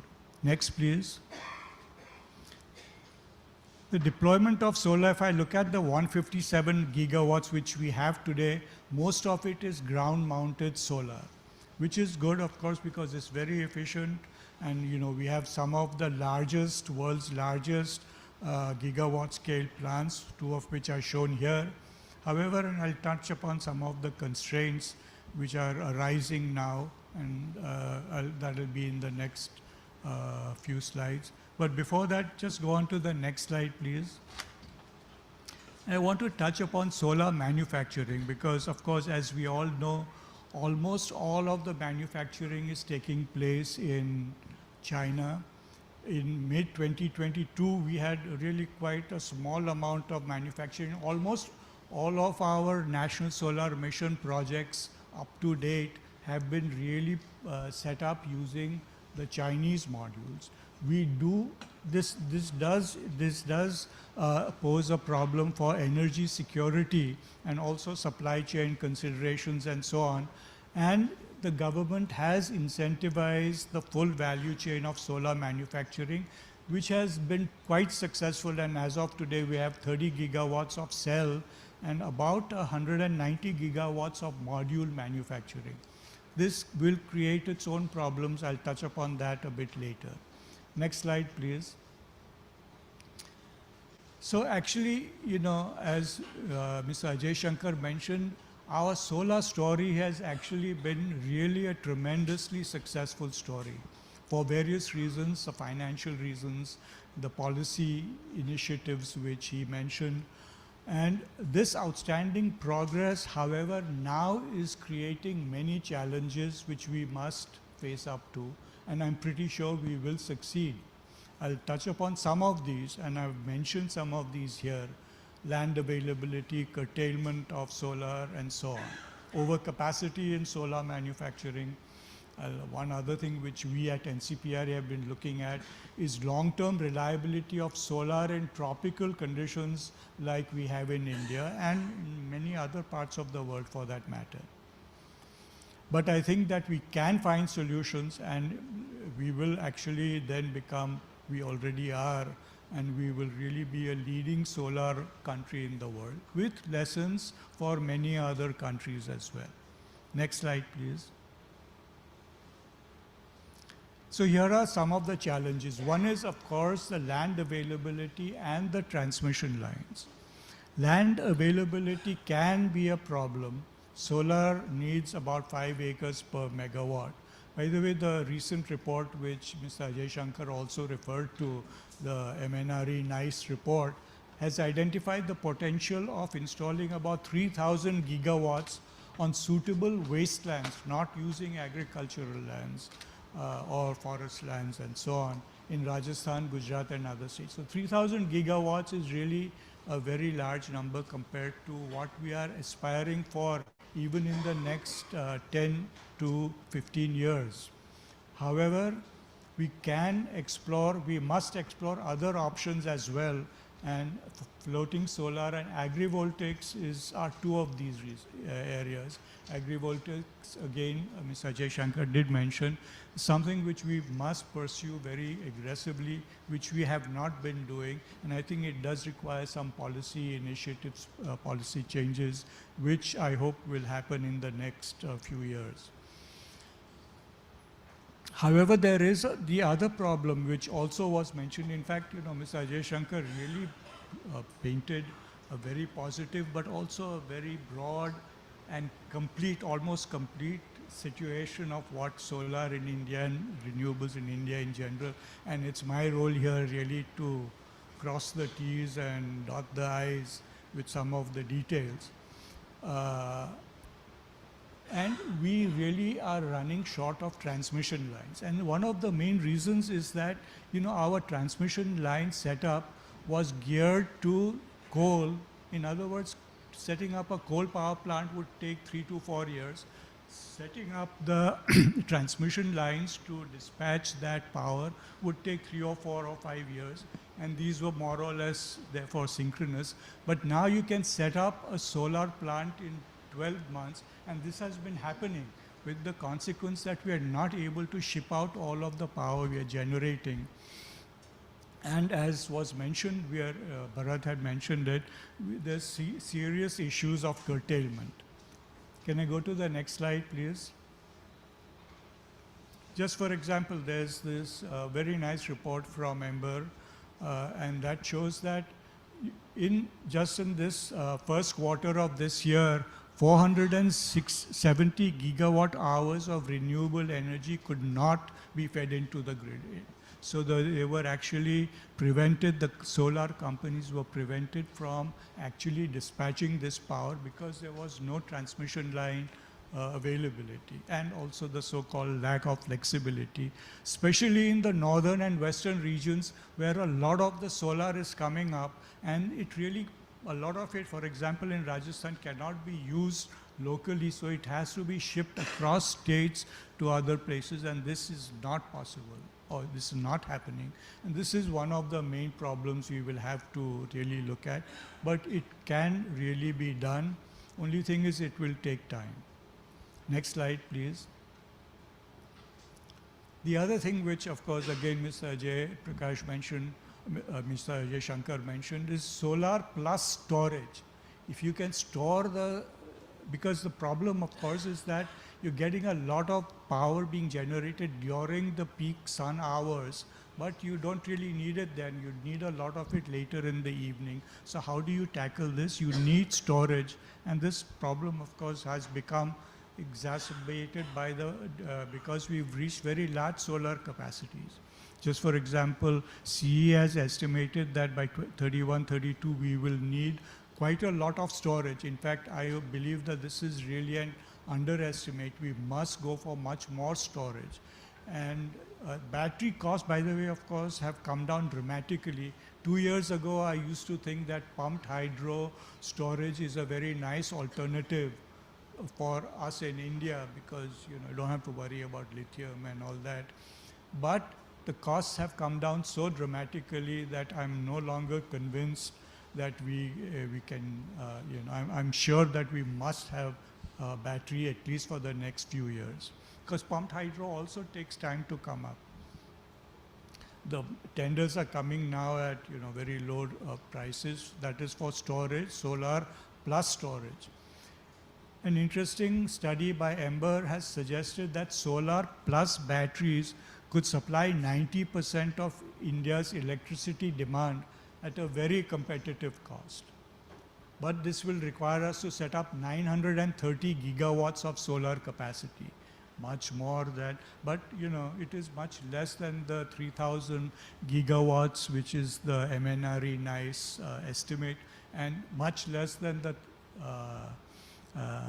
10,000 gigawatts, which is the TERI estimate of how much capacity we can set up. Next slide, please. The other problem I want to look at, which can be a problem, but all problems we know can be turned into an opportunity, and here is one more such problem. Are we going to have overcapacity in solar manufacturing? We've been doing quite well in solar manufacturing in the last few years, of course, and today, as of today, we have about 30 gigawatts of cell capacity and about 190 gigawatts of module capacity. Cell capacity is growing slowly because it's a more complex technology, but we expect, it is predicted that by the end of this financial year, we'll be at 60 gigawatts of cell capacity. And moving on to 28 and 30, the estimates are about 100 and 170 gigawatts of cell capacity and well over 200 gigawatts of module capacity. Our domestic requirement for the next few years at least will only be about 30 to 50 gigawatts. So what are we going to do with all of this excess capacity? Will we have overcapacity? The answer is yes, we will have overcapacity, but we don't want the units to be stranded. They've been already putting in a lot of funding. But can we emerge as a major exporter going to the potential of somewhere around 200 gigawatts per year, at least for modules, which will make us the second largest solar manufacturer globally? I think this is an opportunity which we must grab and we must take up. However, for this, the Indian solar industry needs continuous R&D to have state-of-the-art products, collaborative consortia between academia and industry, and I fully support what Mr. Ajay Shankar said, that the government must fund this to happen, because here is our opportunity really to get into good R&D and good quality products for renewables and solar in particular. Next slide, please. So this is just my brief conclusion. Each one of these points, for example, on the manufacturing part and the R&D for manufacturing which is needed, we at NCPRE have really put in a lot of effort. But here are some of the conclusions. Of course, it's the 50th anniversary of solar energy in India. We come a long way, and as I say, we are the second largest installer and will soon be the second largest manufacturer globally. There are new challenges, but I'm sure all of these challenges can be met, and many lessons which we will learn will be relevant to other countries as well, and this will enable us to really emerge globally as the major solar country. Next slide, please, which is only the acknowledgements. And of course, a lot of my colleagues and students at NCPRE at IIT Bombay, discussions over the last 15 years. Also, funding from Ministry of New and Renewable Energy continuously since 2010 has really kept us active all these years. Thank you.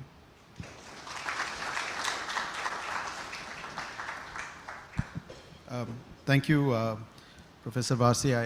I'm sorry I didn't mention this while I was introducing you.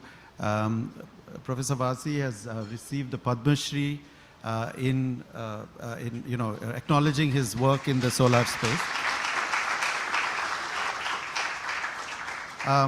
So we've heard from Mr. Ajay Shankar and now from Professor Varsi how over the last decade or so, solar has moved from being this niche sort of technology to actually becoming one of the mainstays of the Indian power system. We also heard about how the next phase will not be only about capacity addition, but will increasingly depend on transmission readiness, on storage integration, on regulatory regulatory adaptation and changing demand patterns, and also institutional coordination. So with that, I wonder if we can start the panel and take questions together at the end. Is that okay? Okay. All right. So to help us sort of continue this conversation, we have an outstanding group of speakers with deep expertise across policy, industry, finance, infrastructure, technology, and energy systems broadly. I've already introduced them, but then I'll just call out your name. Ashwini from WRI India, Shilpa from British International Investments, Devmalia from Indian Energy Storage Alliance, and Naresh Chandak from IndiGrid. So if I can sort of get us started with a sort of opening question. You heard now two sort of experts talk about how the sector has sort of scaled. And I wanted to ask about this, what in your view has enabled scale? And I'll start with you, Devmalia. You've observed the Indian renewable energy ecosystem move from what was just a few gigawatts to one of the world's largest markets. Looking back, what do you think were the sort of key turning points that helped solar move beyond this business as usual? And what lessons can we draw from this? Thank you, Bharat. Thank you for having me here. Great question. So, as Sir said, that when we had formulated this mission of having 22 gigawatts, it was surprising to us. 200 gigawatts when we conceptualized in 2014. It was equally surprising, and thereafter in 2022 in our national electricity plan, when we talked about 300 gigawatts of solar, we are still finding out how we will be doing it, right? I think one thing which worked beautifully for solar was the policy mandates were designed far fast than then scale happened. Okay, we had targets, we had the policy mandates, and we had the enablers for the growth to happen before it actually scaled up. Okay, that worked beautifully for solar, and we have been kind of also so what after solar we have been looking into storage, and that is where we have been requesting the government to have those kind of things for storage ready as we had for solar. And also what happened, what I love about solar is that the innovation actually spearheaded. So we had a 315 module, and then it quickly rising up to 330. I remember when I was doing the first project management of our solar plant, and we ordered the 315 watt module, right? And by the time we were ordering the second phase, the Chinese company said, hey, I'm not manufacturing 315. You have to upscale yourself. So I think that innovation and the did not allow for complacency to set in. People were in the move always, and that helped the technology to grow to where it is. Yes, that is my opening remark. Great. So clearly, I think the policy mandates, the clarity of policy, and the sort of unwavering has definitely set the right sort of signal, and that sort of has inspired innovation and so on. And I think also partially reduce the risk, which I'll come back to. But Naresh, if I can move to you now. So, you know, solar is only one part of it, right? It couldn't have grown if there wasn't parallel investments taking place in the broader infrastructure and systems integration. So what role do you think that this infrastructure planning and technology deployment, coordination across different actors, how important was that, and how did that happen? Sure, thank you. So on the numbers, I think we have seen and we have heard on the numbers, right? 22 gigawatt, then 100 gigawatt, 500 gigawatt. Planning is going up to 3,500 gigawatt. Also in energy storage, we started the energy transition with the element having energy storage becoming a mandatory part, and now the target is 231 gigawatt hour by 2030. So if we see all these numbers, right, one thing is very similar over here is the scalability, right? So what is happening over a period of time, the quantum of requirement, the quantum of achieving the goals is increasing. And to achieve all this, we know there is a great need of financial support. And I think because of having a huge right time financial support for this sector in the renewable energy sector, including storage and all, I think we are able to meet the targets within time. Also, to meet this and to get the financial support, and the institutions which are doing the investment, they also need the compliances with the ESG, environmental social governance, ESIA, that is also very important. So I think we are able to meet those compliances also to getting all kind of financing.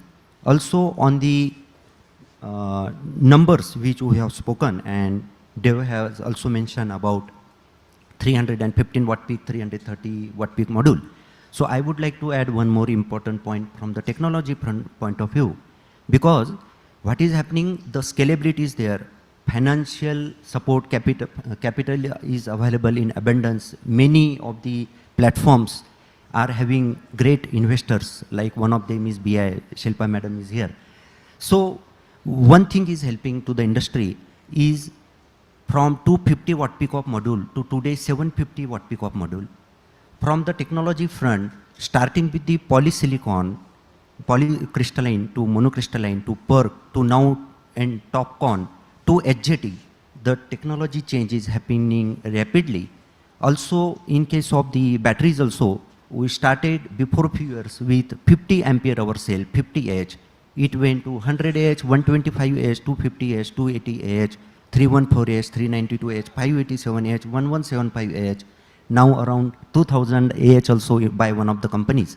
So what I am trying to build to the room is that the technology readiness level, TRL1 to TRL9, it is happening very rapidly. Also, we are working with such companies having 10 lakh employees.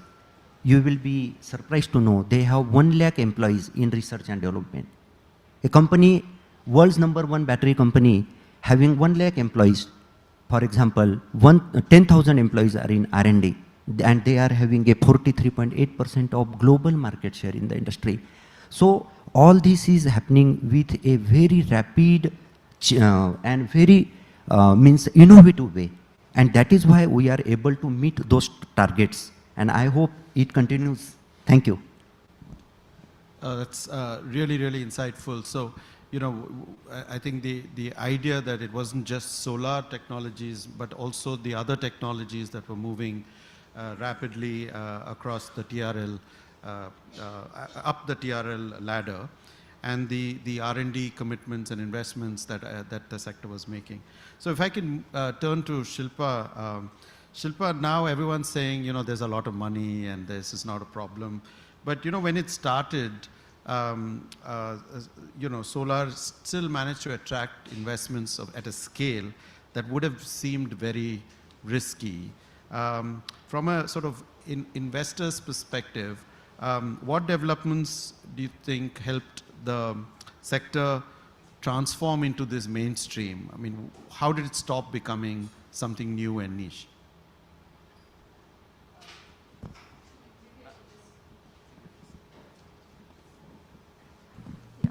Maybe I can just begin by explaining what my company does, British International Investment.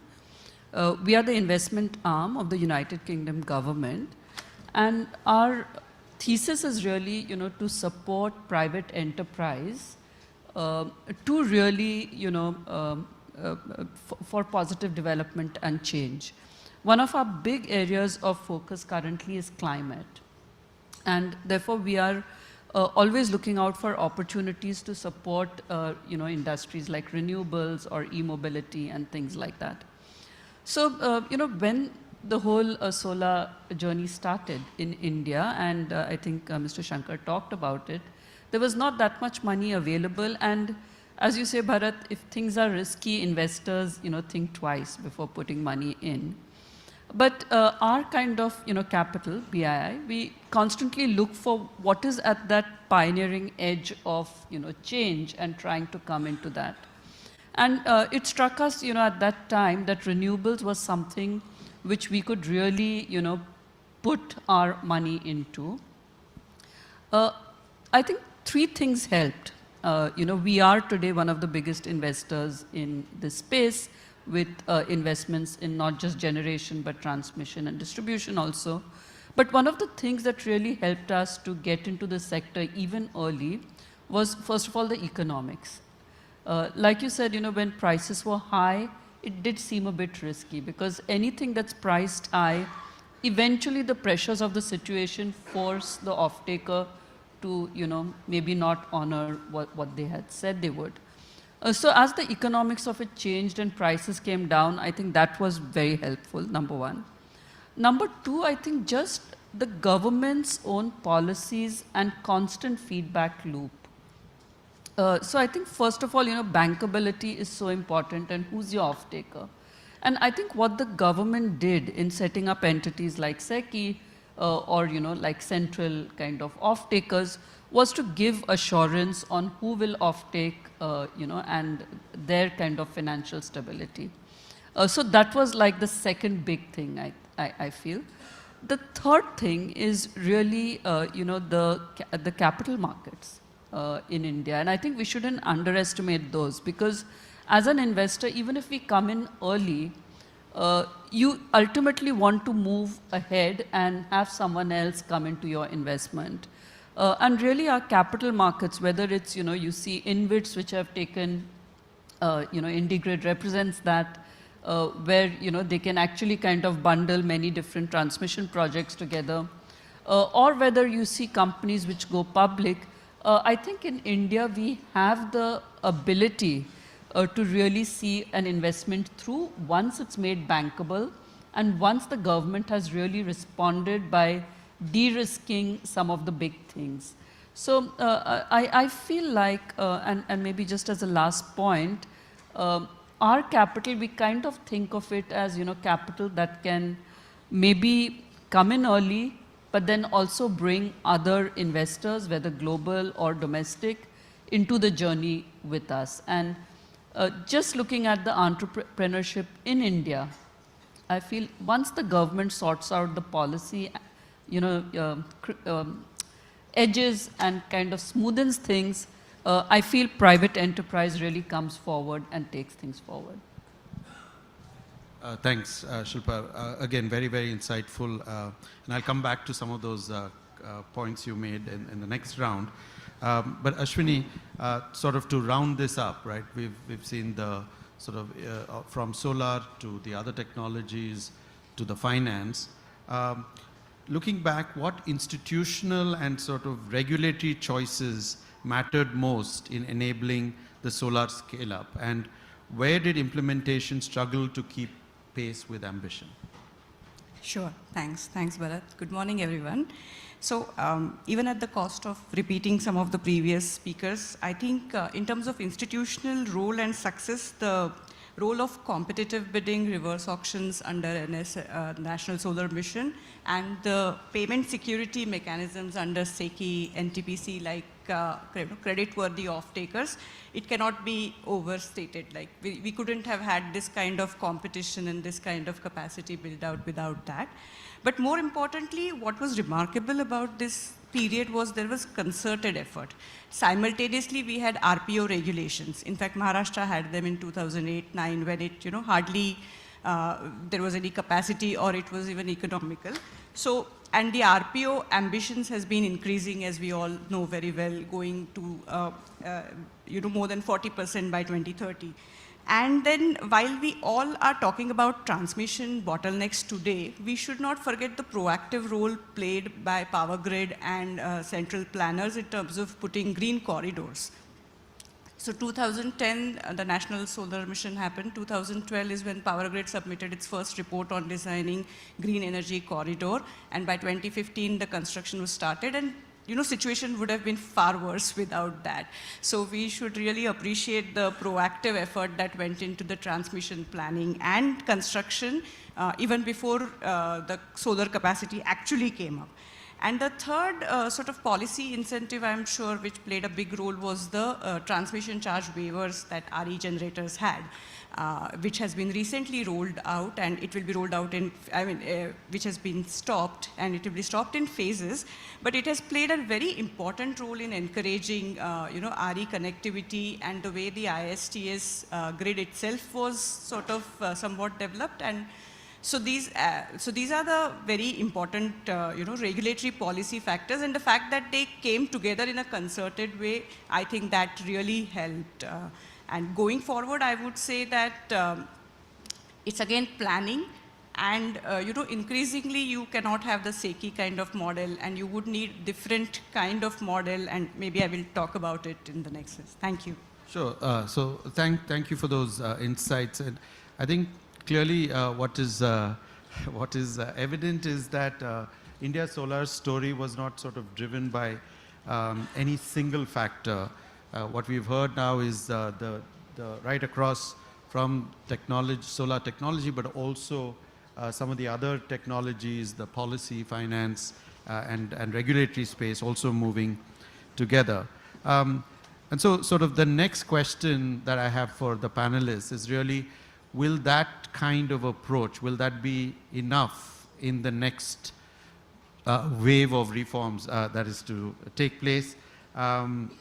Naresh, I'll start with you.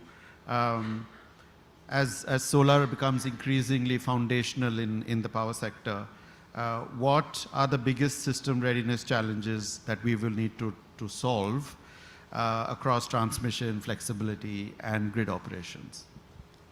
Great. So this is really very good question. All the questions are good, but this is awesome. I will tell you why.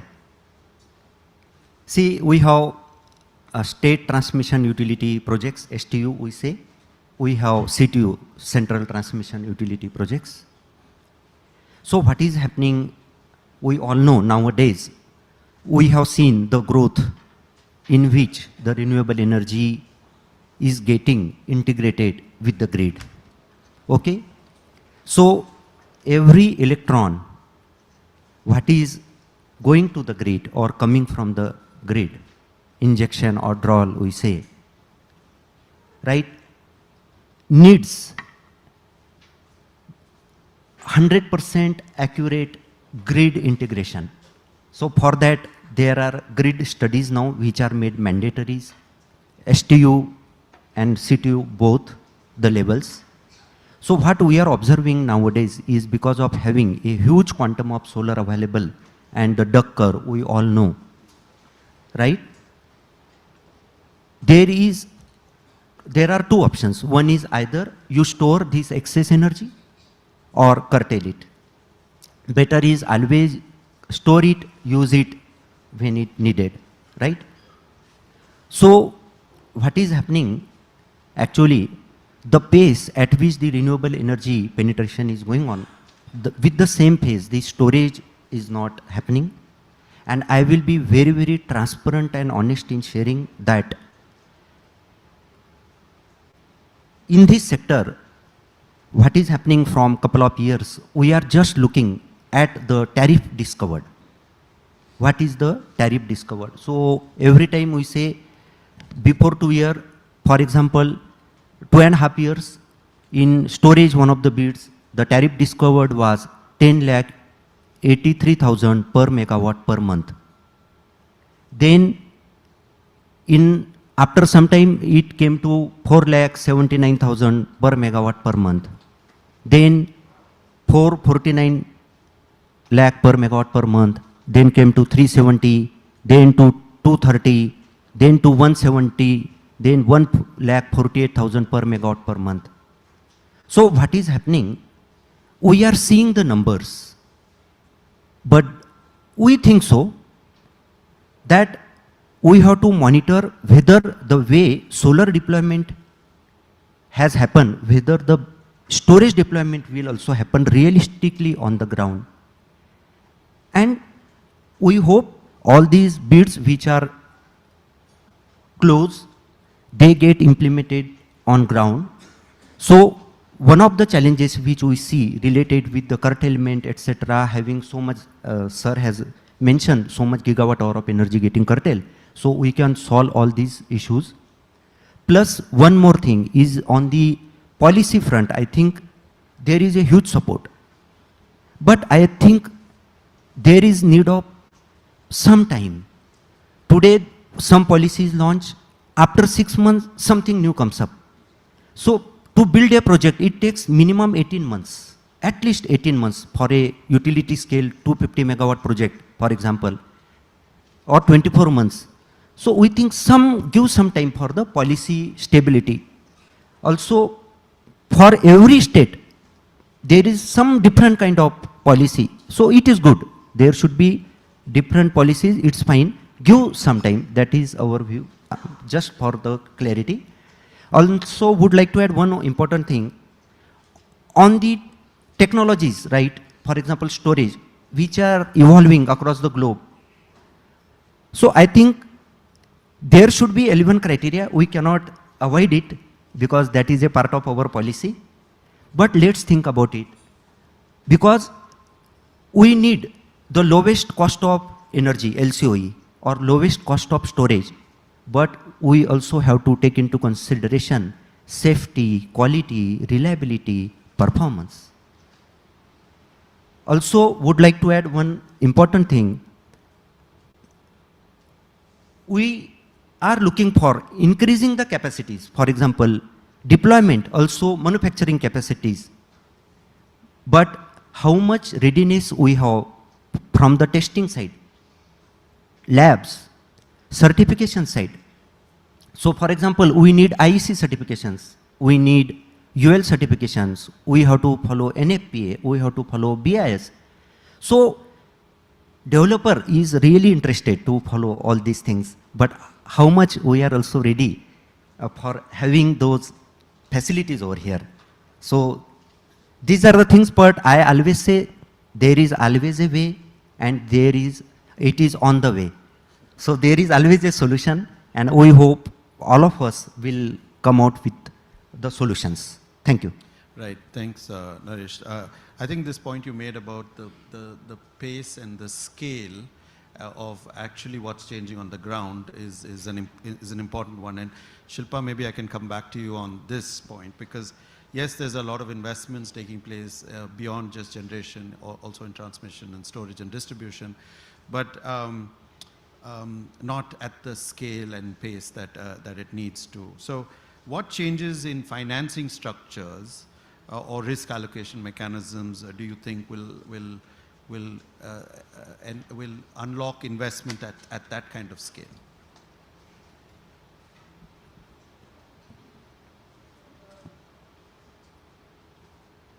Yeah, I think we look at the whole gamut of things required. So maybe at one end, what you requires just for new technologies to come in on some of the problems that we face. And then there are some areas where once that technology is proven, then you want to think about how to do it at scale. I think in terms of like big money coming in, because at that point in time, the risks are much higher even for the investor. So in the early part of it, like say, when you're just looking for new technologies, you're willing to maybe, support a VC fund or a growth fund who's checking out new ideas, and that, some will succeed, some will fail, and that's part of, the game. But when it comes to scale, you actually need to be reasonably sure that what you're backing works.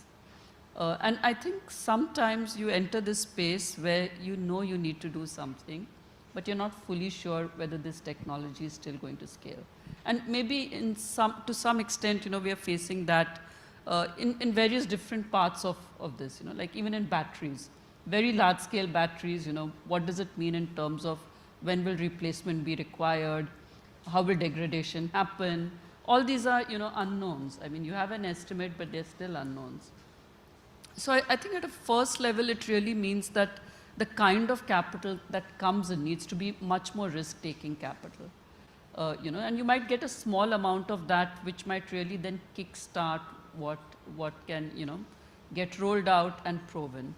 And we sometimes did that, like in the early times when generation was still new, we did that by actually setting up our own platform, putting in a little bit of money, putting it in as equity and getting it going. And hoping that as things develop, more capital comes in to support it. So that's like the first. The second is you really build, risk buffers into your investment, which makes it more expensive. So, therefore the cost of capital goes up, and it takes time before, people can see that there's proof of this, thing playing out, and then costs come down.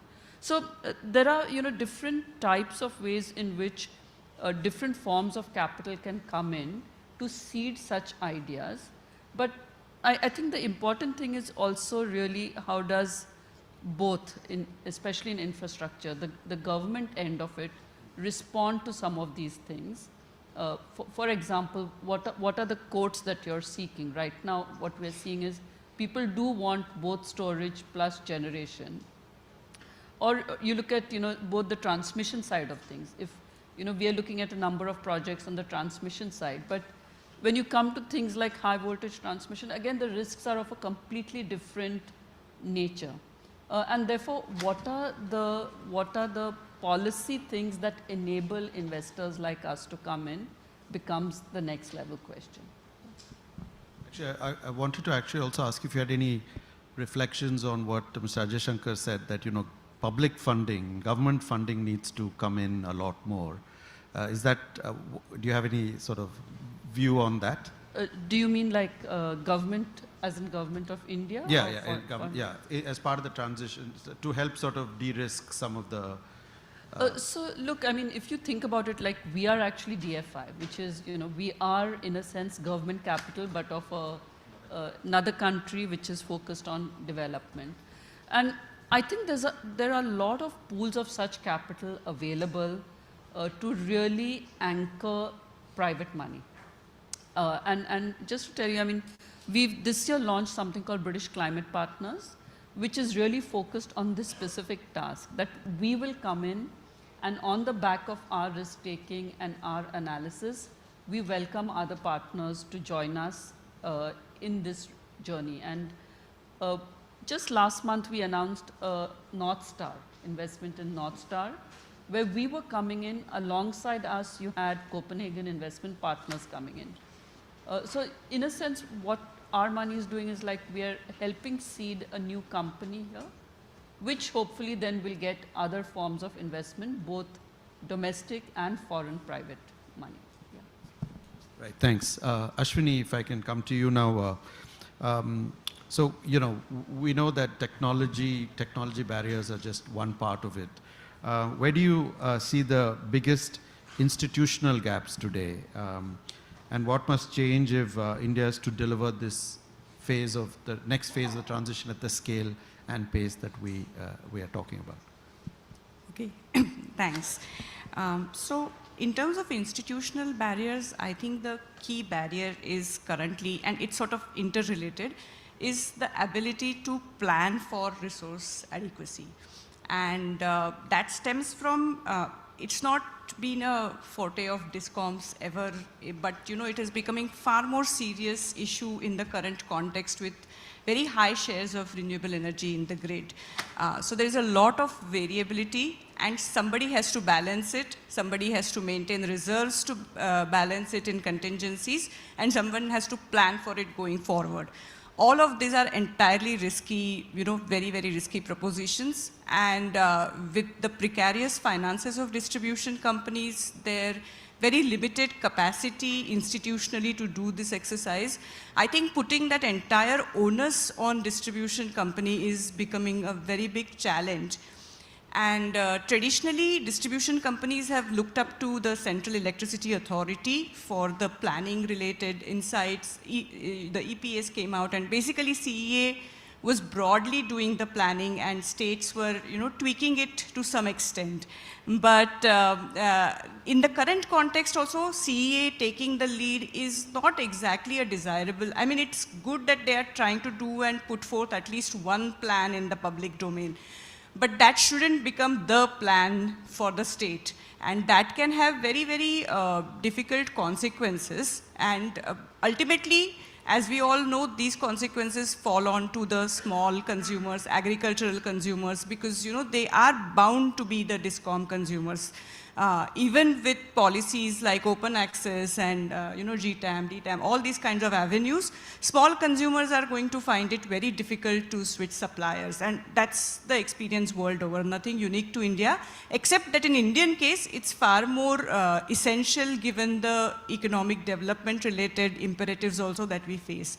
So considering that, I feel the resource adequacy planning and for both transmission as well as generation is extremely crucial institutional challenge.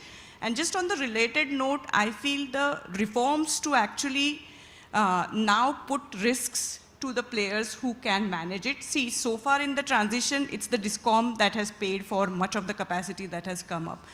Going forward, and I think with the rates that are DISCOMs took the risk when RE was extremely expensive. Now it is not. And it should be the consumers which drive the next phase of this. And for that, we need to actually ease rules on open access, let the risks be taken by entities which are much better placed in the market to deal with those risks and plan for it.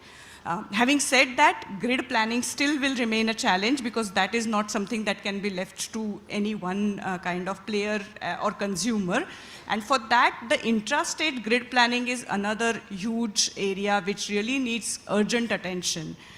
Because traditionally also that has not kept up with the kind of planning that has happened at the central level. So to my mind, these are the most crucial kind of issues. Thanks. Thanks, Ashwini. Debmalya. We're seeing, various types of demand growth, right? We saw the record-breaking, peak last month. But we also have new types of demand coming, especially with these data centers or AI factories, as I've heard being described. And power systems then become more complex and so on. So where should we be making our bets on, right? Is it on storage? Is it on flexibility? Is it on markets? Is it on digitalization? Is it everything? Because obviously we can't be making bets on everything, right? So what's your take, given you're the president of India Energy Storage Alliance, you're seeing this for a while now. Where do you think we should be placing our bets? Thanks. Though I come from ISA, and you would estimate that my answer will be storage, but the answer is not storage. I think I read my good friend Nikit Abhyankar write a post on LinkedIn, and there was a line there which got etched in my mind. It said, the duck is not the problem.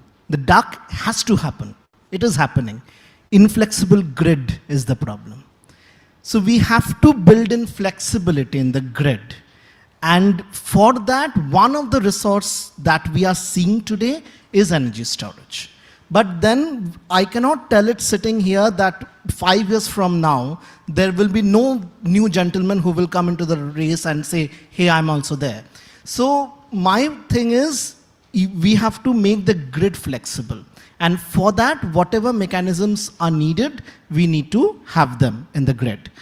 To your first question, where should we put our bet on? We have various growth centers that are today becoming prominent. Data centers, of course. Second is CNI. That is a huge market. It has not actually come on ground, but discussions are happening at big scale. CNI demand, as well as all of your solar that we have, 150 gigawatt, another around 100 gigawatt in pipeline. If this much of solar comes to your grid, and we are talking like Rajasthan, one day 80% of renewable energy is curtailed. So these will only increase in days to come. But this actually gives opportunity to retrofit. So storage retrofitted with existing solar comes in as a very big demand center. So two things, as per me: one, of course, data centers; second is retrofitting, and as well as CNI demand. Thank you for that. I'm now going to open this up for questions from the audience. If you do have a question, we don't want further presentation. So if you have questions that the audience, that the panelists can respond to, please raise them. We'd be happy to take a few. Yes. And we probably collect a few and then have the panelists respond. Hi, I'm Netra with Net Zero Energy Transition Association. Thanks, Bharat, for very effectively moderating the session, and thanks to all the panelists for their insights. My question is to Shilpa ma'am, that as you are saying that UK government is bringing capital which is looking at the early stage technologies and which is most has a most risk appetite. So which all new technologies that you are looking at right now which are going to help accelerating this transition, and what clean tech technologies that you are betting on right now in the market? Not just in India, you can talk about the global market as well. Thank you. Thanks, Netra. Question there? Yes.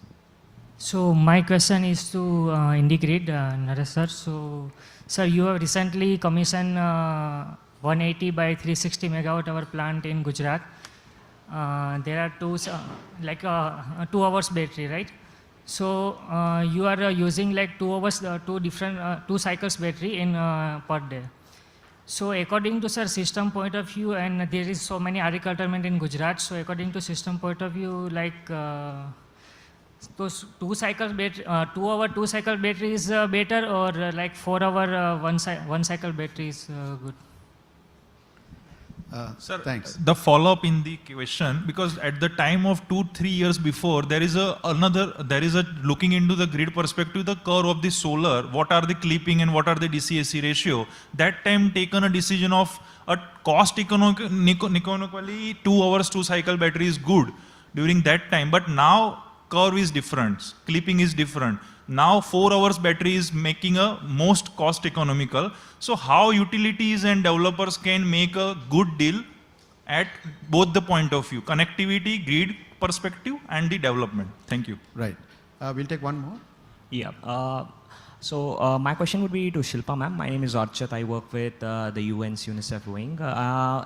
So in policy, you rightly mentioned that there is not a continuation between different states and also in the chronology of the policies. I would like to know that from the economics perspective, we talk about manufacturing and supplying it to the grid, but also there is an important component of operations and maintenance, and that generally gets left out. That I have seen. So if somebody can speak about that, that would be wonderful. Thank you. Right. Thank you. Can I get, are there more questions? Where? Over here. Yeah, we'll take this also.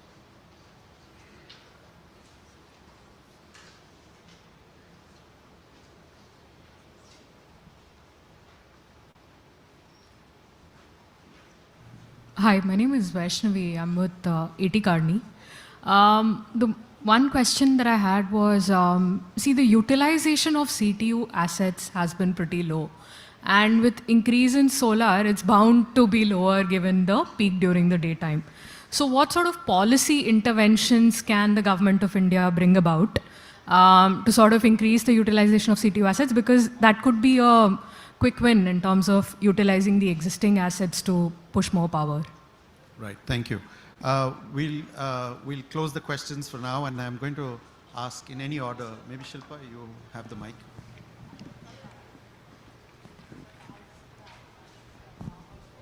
Yeah, so Netra, maybe just responding to yours. So globally, we just have broad themes, and within that, it's like, I would say renewables and e-mobility are the big climate themes.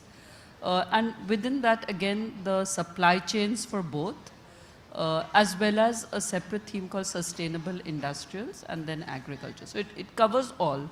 Like when we look for, new technologies, we are actually quite open to things across all of these. But like I said, we don't do this directly. We will always intermediate this to fund managers who we feel are closer to the sector, closer to the ground. But we've had very good, results. I mean, like very varied kinds of technology which we've seen. Things which have progressed, then we come in and invest directly. So that's really how we do things. I actually didn't understand your question. Did you?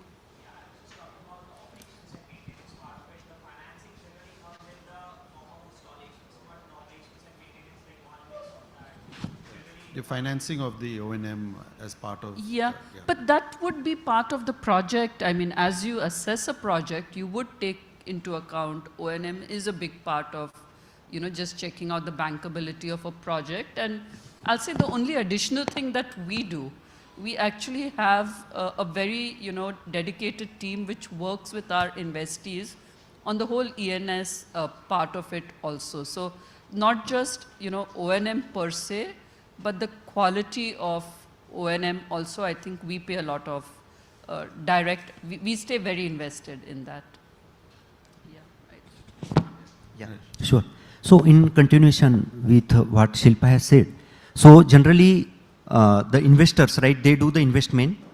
After the COD, some get exit at COD, some get exit after a year and so. Rest of the things are carried out by the asset management company like us. So they factor in at the time of bidding. So all these numbers. So I hope, yeah, so that is how it works. So thank you. So really very, very happy to hear very, very relevant 2 questions. Right? All questions are relevant, but very relevant question. 2 cycles operation per day, 2 hours. Okay? And another question was underutilization of the CTU assets. So coming to the 2 hours, 2 cycles per day, actually while bids are coming in the market, all the off-takers, they do the energy modeling and they do the financial modeling, and accordingly economics wise, they decide either they want to go with 2 cycles, 2 hours operation per day, or 1 cycle, 4 hours operation per day. But again, based on having the experience, and we have at present the largest standalone base portfolio in India, 2.5 gigawatt hour of base portfolio we have. We have already commissioned 3 projects and 2 gigawatt hour is under commissioning. But based on our experience, we think that 1 cycle, 4 hours per day is most and optimal solution for Indian operating conditions. So to be very, very precise. Again, would like to add, we are a part of this energy storage journey from long, almost 5 years. At the time of it was getting launched, 2 cycles, 2 hours operation per day. Deo remembers the way in the stakeholders meeting, we always said that give some time for this application. This is a 0.5 CP application. 2 cycles operation per day in Indian ambient conditions, 50 degrees Celsius, for example, humidity and many other factors. I will not go into more details. There was very, very less precedent available across the globe for 2 cycles, 2 hours operation per day. But because of energy, financial, on financial engineering front, it was decided to go with that. And it is also going on good, but 1 cycle per hour really makes a sense, because 0.25 CP, the product's reliability, quality, safety, performance, thermal behavior, and long term for 15 years, we can take a more bet compared to 2 cycles operation per day. So I hope it clarifies it. Thank you. On the underutilization, for example, CTU assets, really we think that it is there. solution is there. But what happens generally when we are thinking about proper utilization of such assets, there is again a need of some consistency. So for example, there is always a support from all the stakeholders, internal, external stakeholders. I will not say something directly, but what happens, we want to do some arrangement for utilization of these assets. So we wanted to do, for example, some storage project for one of or couple of our assets. We have planned everything. And before we went for the next stage, new change has come, and it was made mandatory that for this capacity X you are going to install, you need to have your own generation asset.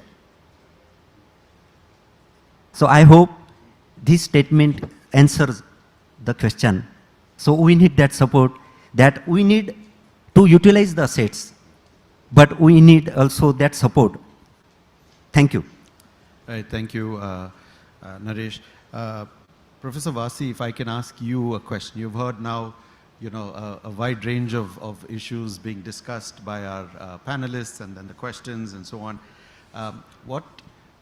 So just based on, you know, all the work that you've done, the presentation you made, the opportunities you said, which we can convert these challenges into, what are the sort of top 2 or 3 conditions that India must get absolutely right in the next decade? What would you like to see happen in the renewable energy transition?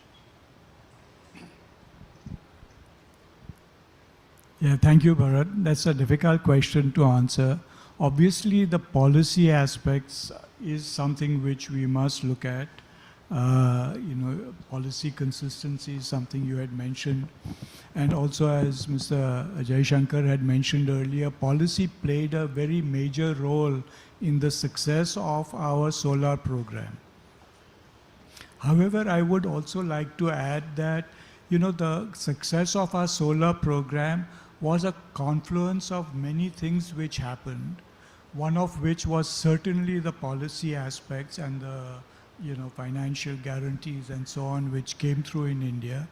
The other 2 aspects I would mention is, firstly, of course, the shift in solar manufacturing from high-cost, low-volume countries to China, which was a relatively low-cost, high-volume country with actually very, very high, very good technologies and very good efficiencies of manufacturing, which brought prices down.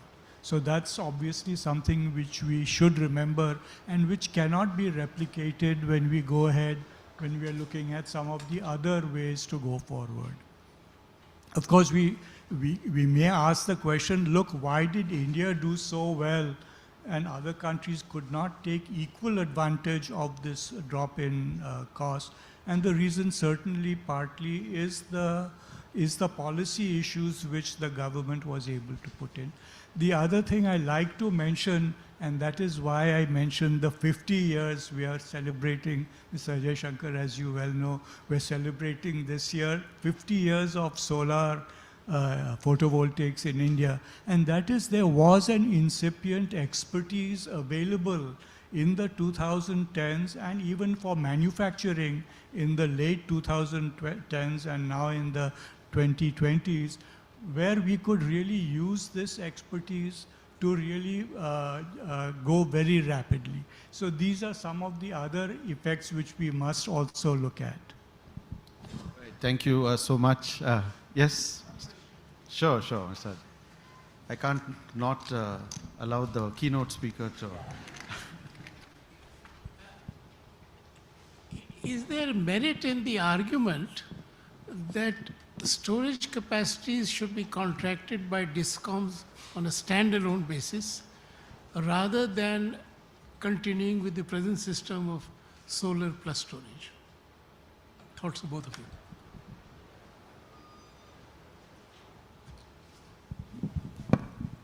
So I think to utilize the assets fully, right, the power infrastructure segment, I think standalone base requirement is there, but it would be the best if we have solar plus storage. And I hope with the recent developments which we see, I think the direction is going towards that only. And that will really make what Dev was also mentioning about the grid flexibility. So grid resilience, we can meet with that, sir. Thank you so much. Right, and I might even just add that perhaps this is not two options. Maybe we need both, right? So there is a space for standalone and there is a space for solar plus storage, and I think we should, and India has been really good at experimenting with different types of options, and I think definitely there is a space for separately contracting storage. I think just one point, sorry. One innovation that we have seen in this space is MP, where MP has clubbed in with UP, and they are sharing. Don't steal his session. Okay.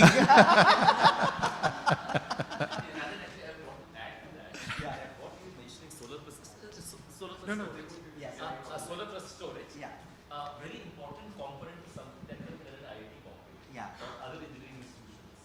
What we are all doing is right now AC coupling. Yes. Wherein what's happening in the solar is converted to AC. That's again you cannot DC to charge the battery. Yeah. So we need to work on DC coupling. So that the solar can straightaway charge the battery.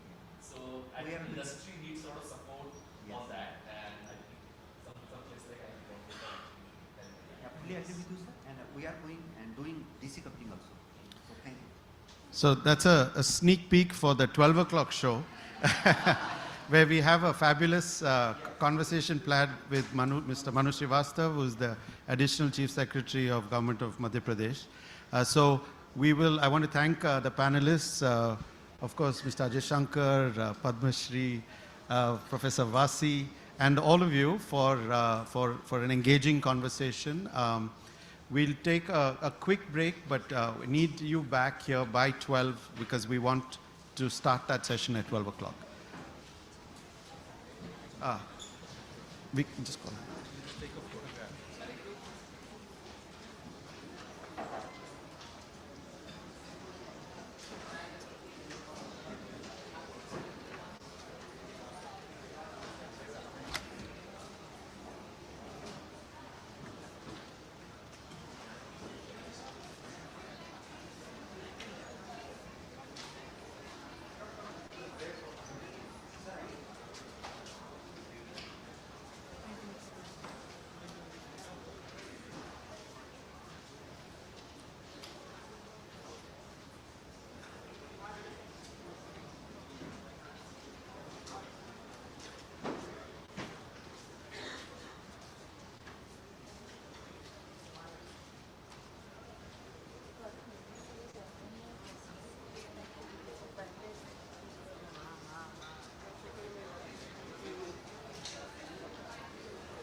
मैं वहाँ पे जाता हूँ check करने वैसे इधर। हाँ तू बग में रहते माइक। हाँ बोलो जी फर्स्ट ला लो। हाँ बोलो। हाँ लो। हाँ ला लो।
Hey everyone, please settle down. We'll start in 3 minutes.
Hello everyone, please settle down. We are about to start the session.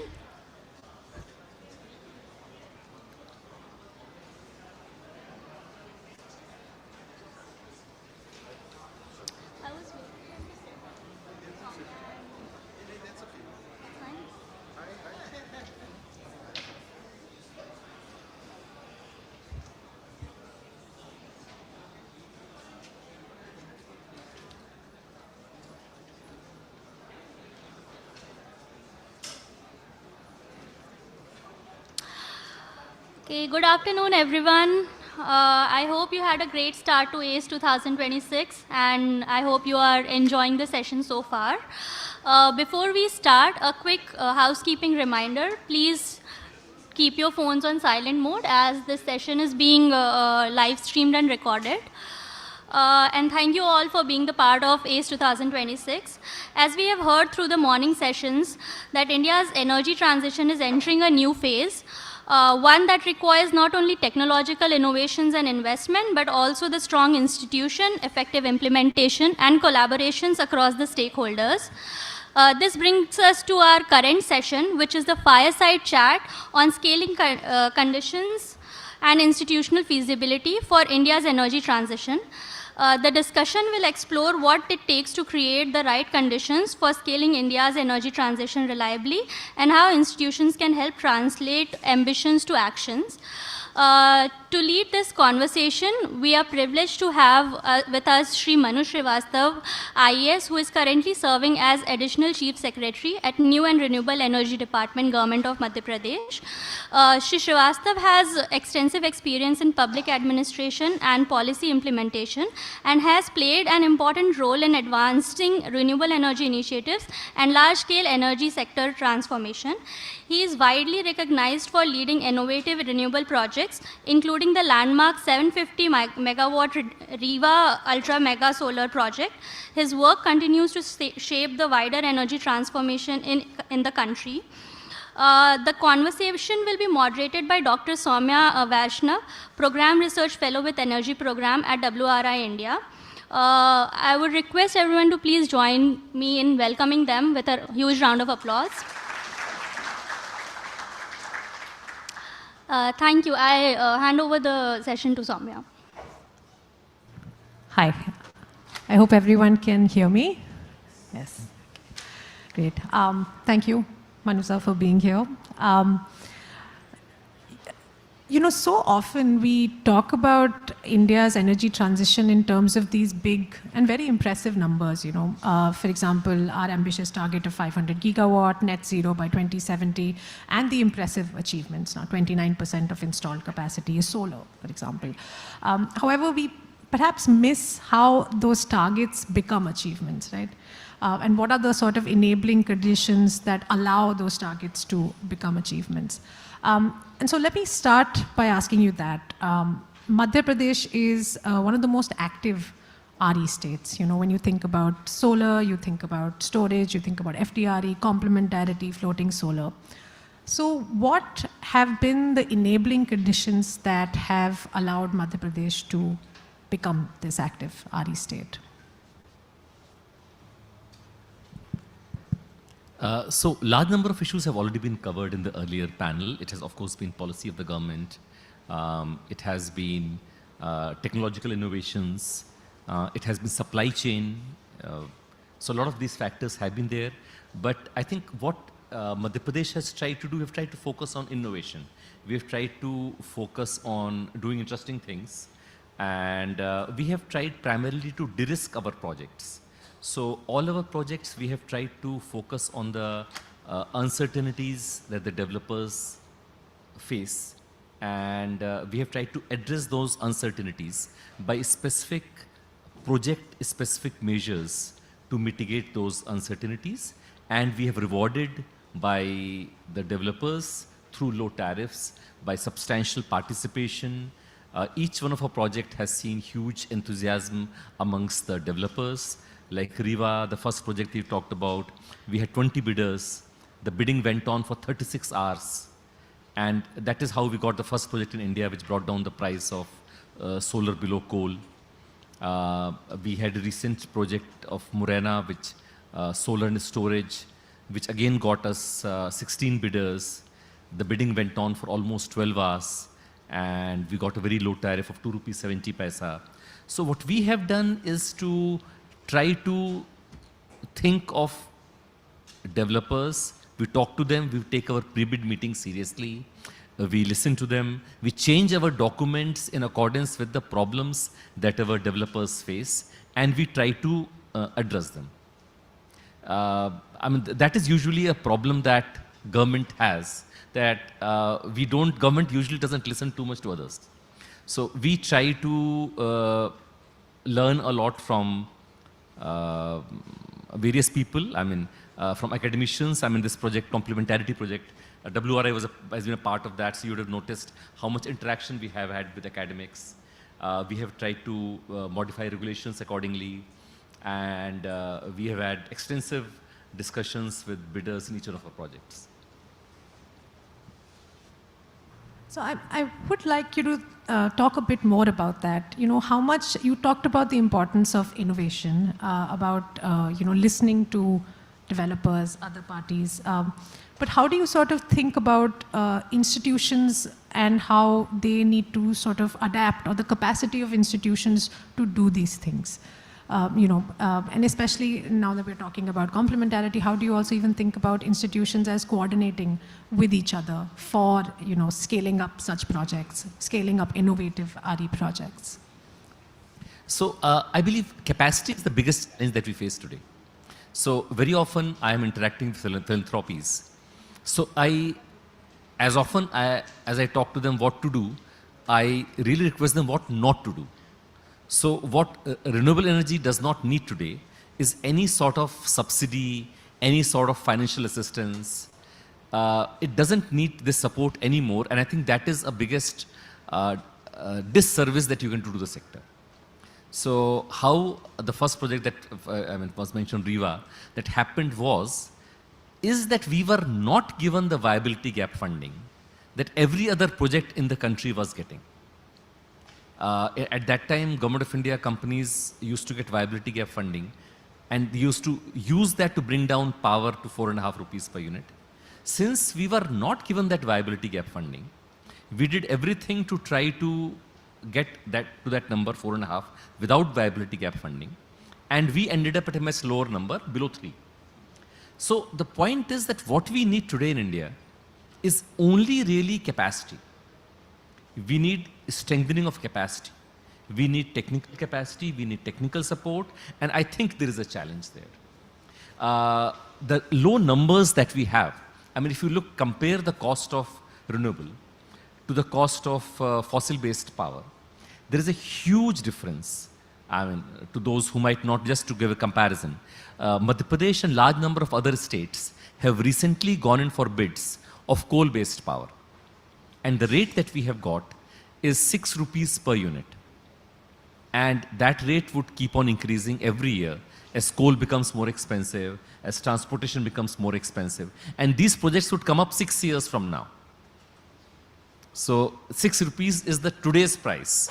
So the day that the first unit of electricity would be dispatched from those plants, 6 years down the line, it would be even higher. And you can imagine the cost that would be, for the next 25 years after the first 6 years. And we did a project in Madhya Pradesh, which has been recently commissioned. We have got a fixed flat rate of 2 rupees 14 paisa for the next 25 years. So that is the differential in the cost of solar and the cost of fossil-based power. This cost of storage is coming down. And if still India is going for fossil-based power, signing new contracts of fossil-based power, I think we have a lot to worry about. An earlier panel, Ashwini had spoken about resource adequacy. Now, resource adequacy is a very complicated word for something very simple. What we are talking about is how much of energy you need really to meet your demand. Now, like a hostel mess of IIT Bombay, now it can source various food products, and a utility can source various forms of energy. They can buy vegetables from any market, they can buy mutton, chicken, fish, eggs from any sort of place. So they have to take those decisions. So those decisions are very crucial decisions. Now, with the difference in rates that we are talking about, 2 rupees 15 paisa, flat 25 years, 6 rupees increasing, and if you're still going for coal in such large measure, we should all be wondering what is really happening. And very often people say that, governance is too important a thing to be left only to the government. So similarly, perhaps resource adequacy, what Ashwini called, is too serious and important a thing to be left only to people who are presently managing it. They're very fundamental and they're very simple questions really. If solar is the difference is almost 1/3 between 2 rupees 14 paisa and 6 rupees. If storage is becoming cheaper, and storage would become even more cheap as the time rolls on. So these are very important issues. So these are issues of capacity. So the correct decisions need to be taken. Now, all of us are paying for those decisions through electricity bills. But very few people understand those issues. And I think we have also tried to make those decisions more complicated than they really are. Because, so that is why we are very keen, because someone talked about what is better, standalone storage or solar. Now, there could be a point of view that utilities could procure both of them independently. And perhaps that is economically the best decision. But would any policy maker ever be able to say that 2 rupees 15 paisa of solar per unit and storage where it costs, let's say, so many crore per year per megawatt hour and 6 rupees of coal, what is cheaper? I mean, it's a mathematics that no one can really manage. So that is why we are bringing, we have recently bid out a project where what we are saying is that you have to set up a renewable energy project. It may be solar, it may be wind, and you have to provide a storage. And we want a flat block power for 24 hours.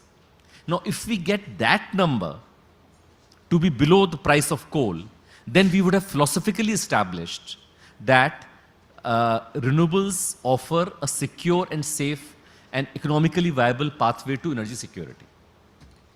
That would be, now, someone may say, does a utility need a 24-hour source of power? Because then you are doing what nuclear does or what coal does. Perhaps it doesn't. But if we have to philosophically prove that renewable is actually cheaper than coal, then you need a project like this.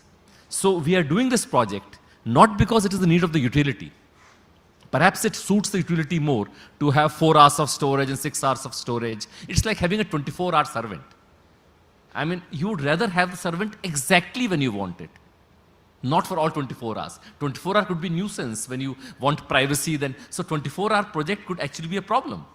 But we need it to establish the point that if a 24-hour renewable-based power project can give power at rates lower than coal, then we have made the point. Now, I am very confident that we would get a rate of almost 5 rupees per unit. We have been in touch with Berkeley for this, and they have been, once we issued this tender barely 4 or 5 days back, and they have been so excited that they are coming to Bhopal on Friday night. I mean, today is Tuesday, Friday night, 3-4 days from now, and they have meeting us on Saturday, exactly to discuss about this project. But this is going to be the first project. There is only one project in the world, which is a project in Abu Dhabi, but they are supplying to a data center. So this is the first project supplying to utility, which is giving us 24-hour power. So I think we need projects like this to convey to people, policy makers, in very simple terms, and perhaps to shame them into realizing that if the decision that they are taking, perhaps even they don't realize the gravity or the incorrectness of the decision that they are taking. So then if they still take those decisions, then it should be obvious to them and to others that others also know what is being done and why it is being done. So since you mentioned resource adequacy, and you mentioned, the importance of these projects to show what is possible, how do you think, what do you think about our current resource adequacy practices? Are there some strengths to it? How should, when you show that a current project is feasible, this innovative project, how should that sort of feed into the resource adequacy assessments that are being made by various DISCOMs in various states? I mean, I said that governance is too important to be left only to the government. So I think that answers my question. But I said a lot of people should take interest in what is happening. Because interestingly, the report of the CA, if you look at the last year's report and this year's report, there's a fundamental change in what the recommendation is. And one wonders, because over time, the renewables have actually become cheaper, and batteries become cheaper. So one would ordinarily have thought that it should recommend greater quantum of renewables, but strangely that is not what has happened. Can I ask you about another interesting thing that's happening in Madhya Pradesh? Recently, almost 4,000 megawatt of DRE has been signed by the state. And I just wanted to ask you, what is the sense, how is Madhya Pradesh sort of approaching the grid stability issues with distributed renewables? So decentralized project that we talked about, that is again an extremely interesting project. And people talk a lot about grid stability. So I mean, actually we should, so one problem that renewable energy has had is that it is seen as someone which has created problems for the traditional energy sector. So renewable energy has been seen as some lot of a mischief maker which has made life difficult. So, I mean, the traditional the power sector would feel the most comfortable if demand were to be constant and supply were to be constant. That would be the ideal scenario for a grid manager, and they can go off to bed. Unfortunately for them, demand has always been varying. People tend to switch off AC in the evening. That has always been happening. But an added complication as far as they're concerned is that with renewable, the supply is also varies with time, with the wind blows, etc. So that is the reason why renewable is seen as a problem creator. So we have tried to structure the project, and it's a fairly big project. It is 4,000 megawatt of projects, so that it's a solution to the problem that discoms face. So one thing that we have done is that we are doing the injection of these decentralized projects. They're very small projects.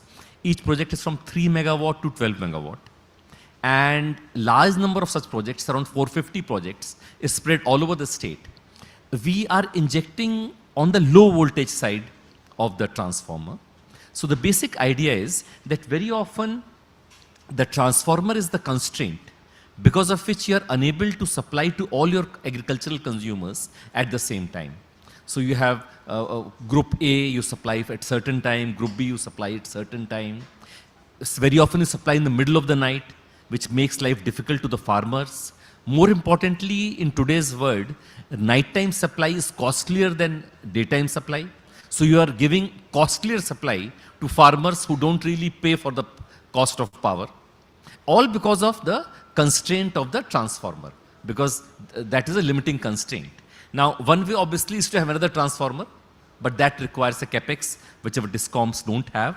So what we have done is that simply injecting the power from the low voltage side. So during the day, if it's a 5 MVA substation, so 5 megawatt continues to flow from the top as it had always been doing, and we inject 5 megawatt from below, so it directly goes to the consumers. So like if imagine we're doing it to IIT Bombay, and there is a constraint in the transformer supplying to IIT Bombay. But if you set up decentralized generation within the IIT campus, so the power supply through the transformer continues, and you're also supplying from the decentralized projects within the campus. So you are supplying to more of your consumers. So we have prevented investment by the discoms in the upgradation of their transmission infrastructure through this.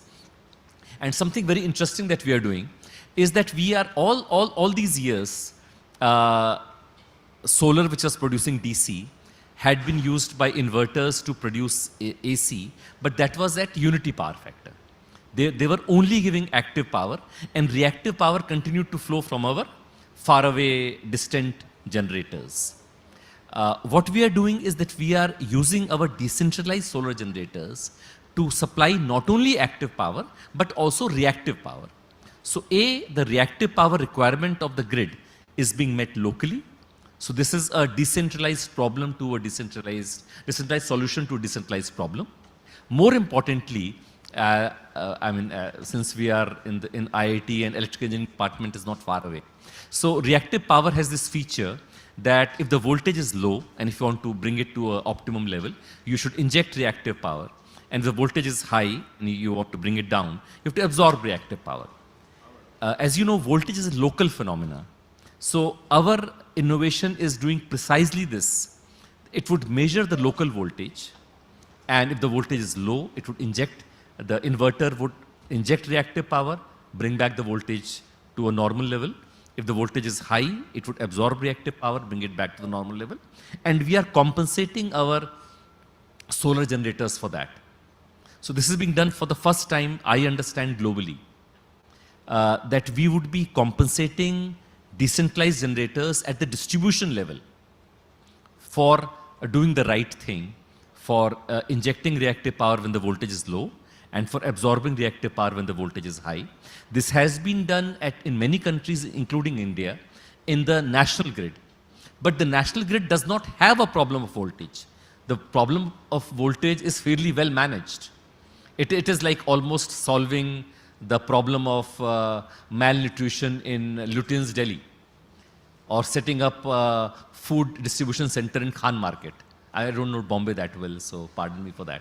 So, but the problem exists, malnutrition is there in slums, in villages. So you should set up food distribution centers there. So till now we have had this solution for the national grid, but not in the distribution grid. Now, in the distribution grid, voltage is a big problem. If you go to a village or a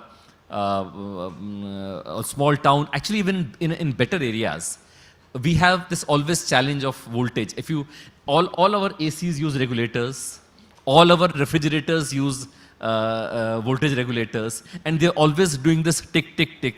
Now this tick, tick, tick is a constant struggle that that voltage regulator is doing with the voltage of the grid. So we are solving that problem by this mechanism. Thank you, sir. And I hope we can speak later about the reactive power management thing. But just to wrap up the conversation, I would like, if you could briefly, talk about, when you think about India's energy transition and 2035 in the future, what do you see as giving you a lot of confidence and what is sort of, giving you pause? I think the most beautiful thing that is happening is the falling rates, is what it's making it viable, the lowering cost of renewables. A lot of things that have been done by the government in terms of policy, in terms of project structuring, falling cost of storage. That I think is the primary driver of things becoming better. And I must say that one compares to so many countries. I was invited by Indonesia in February. And our cost, as I mentioned, solar is 2 rupees 15 paisa. So in US cents, it's almost, life has become very simple now. So it's actually 2.15 US cents. So, but there, so Indonesia solar is almost more than 5 US cents. So, so we have done really very well in adopting renewables. And I think that is something that gives the most confidence. What has been worrying is the recent fascination for coal. That I think is something that we need to worry about and to ask ourselves why we are doing. But broadly speaking, I think the way we are moving forward is something that's showing a path to the entire world. It's not just India. The costs in the US are higher. So perhaps now what we need to do is to, just as we are asking Indonesia and other countries to look at India, perhaps we should also look at ourselves closely and follow ourselves closely and more. Thank you, sir. Thank you so much. And thank you again for taking the time to come Thanks a and lot. speak to us. I must say that this first time I have come to IIT Bombay. My loyalties are with Delhi version of IIT, but it's really been a pleasure to come here. Thanks WRI for inviting. Thank you so much. Thank you so much, sir, and thank you, Soumya, for the very thought-provoking conversation and sharing so much valuable insights with us. The conversation has emphasized on the collaboration and the importance of institutions, governance, and implementation in ensuring India energy transition to scale not just rapidly, but reliably. May I request the speakers to come back on the stage for just a small photograph, please. Later?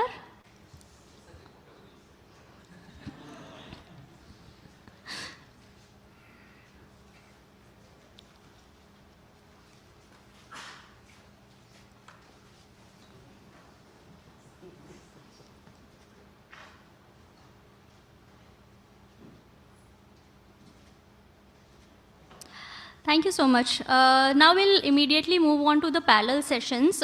In lecture hall 101 and 102, we have research presentation sessions on the infrastructure readiness and system reliability.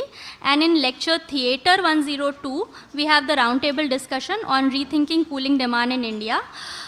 So we request everyone to proceed there, but in case you have any confusion, you can reach out to our organization. One more announcement, the lunch will be at 2 rather than 1:30 due to the time constraint, so please bear with us. Thank you so much.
Hi everyone, I just wanted to announce the presentations that will be happening here in this order, in this room.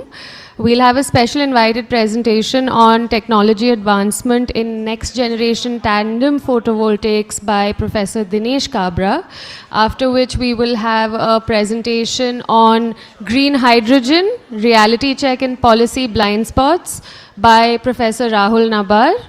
After which we will have another presentation on development of predictive digital forecasting models for infrastructure readiness in India's clean energy transition by Naveen Kumar Pandey from Nirma University.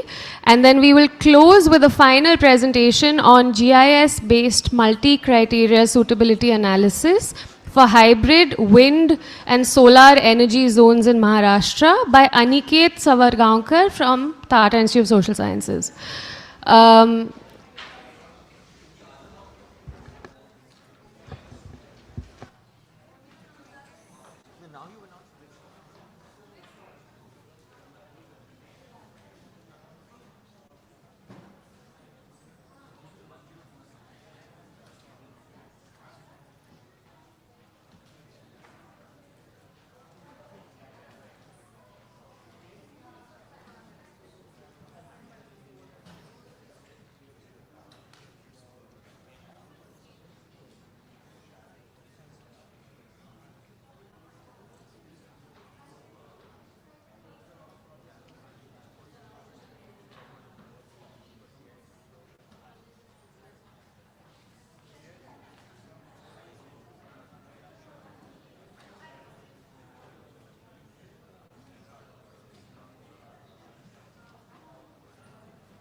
Please bear with us, we'll just begin in another couple of minutes.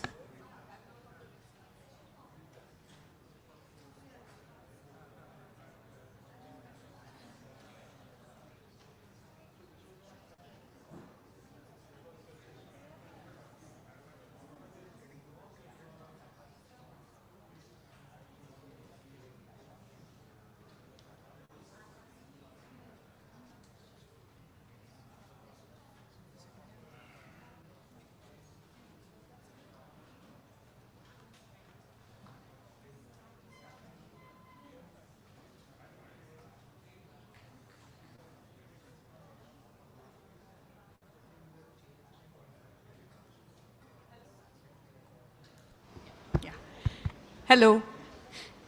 May I have your attention, please?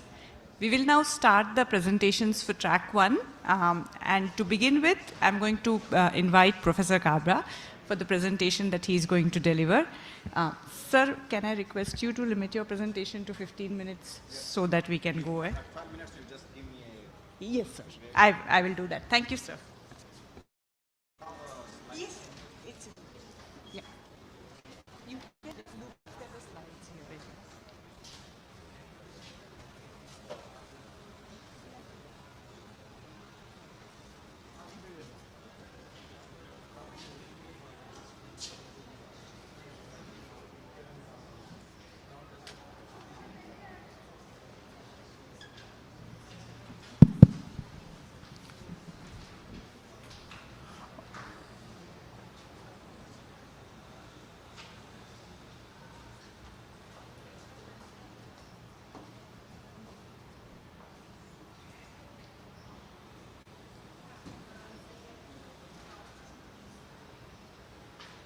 Battery.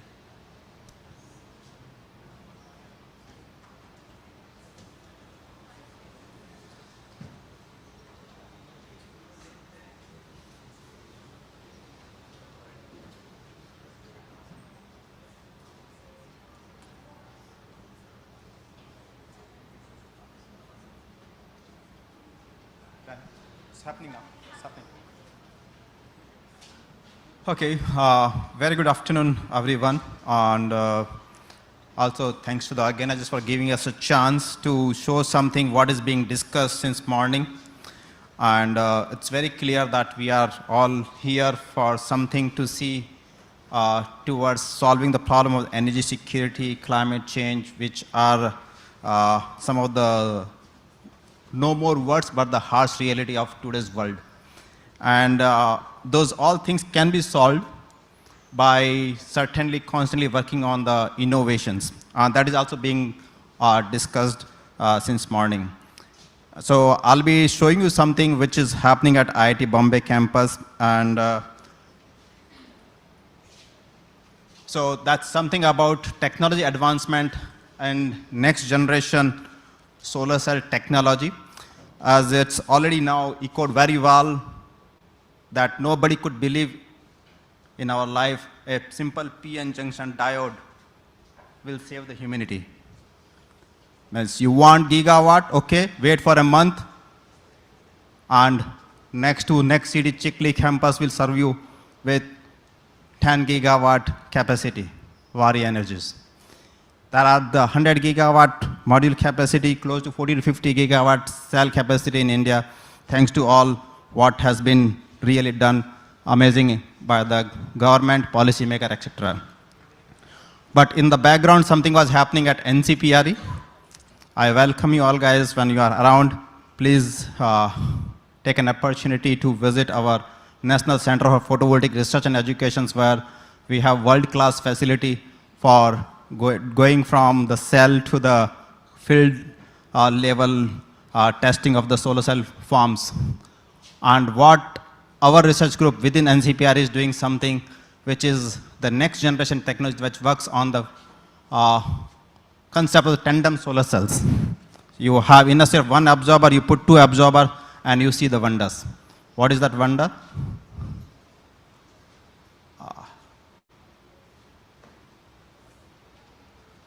Oops, okay, great. So acknowledgement certainly makes one of the important thing.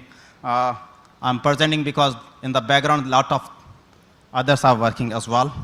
My collaborators, investors from the public funds, private industries, and our own incubation cell, and this is a venture which came out of NCPRE working on this technology. There's a huge growth projected for the perovskite cell with the 57% CAGR, and that's what was being really projected some time back. And that is a number which says that if you invest 1 crore rupee today, by 2035 you'll be having close to 50 to 100 crore rupees back to you. And that is not the real cash, but in terms of lots of innovations, jobs, as well as the real cash. And this tandem solar cell technology, which is based on the perovskite. I'll be basically taking you there, what is perovskite about after a few slides. But this is the kind of global picture which is taking place with this particular new class of semiconductor, which has no monopoly of single geography. You have complete value chain solutions, not only in India, beyond India as well. We are seeing not 841 is history, now there are the 908 watt modules are available. And with the panel efficiency close to 29% and the cell efficiency has gone 34.9%. These are the numbers which are real, and it has got potential to go all the way to 45%. We are talking 2 rupees 15 paisa today. This will go below 1 rupee if this kind of technology comes.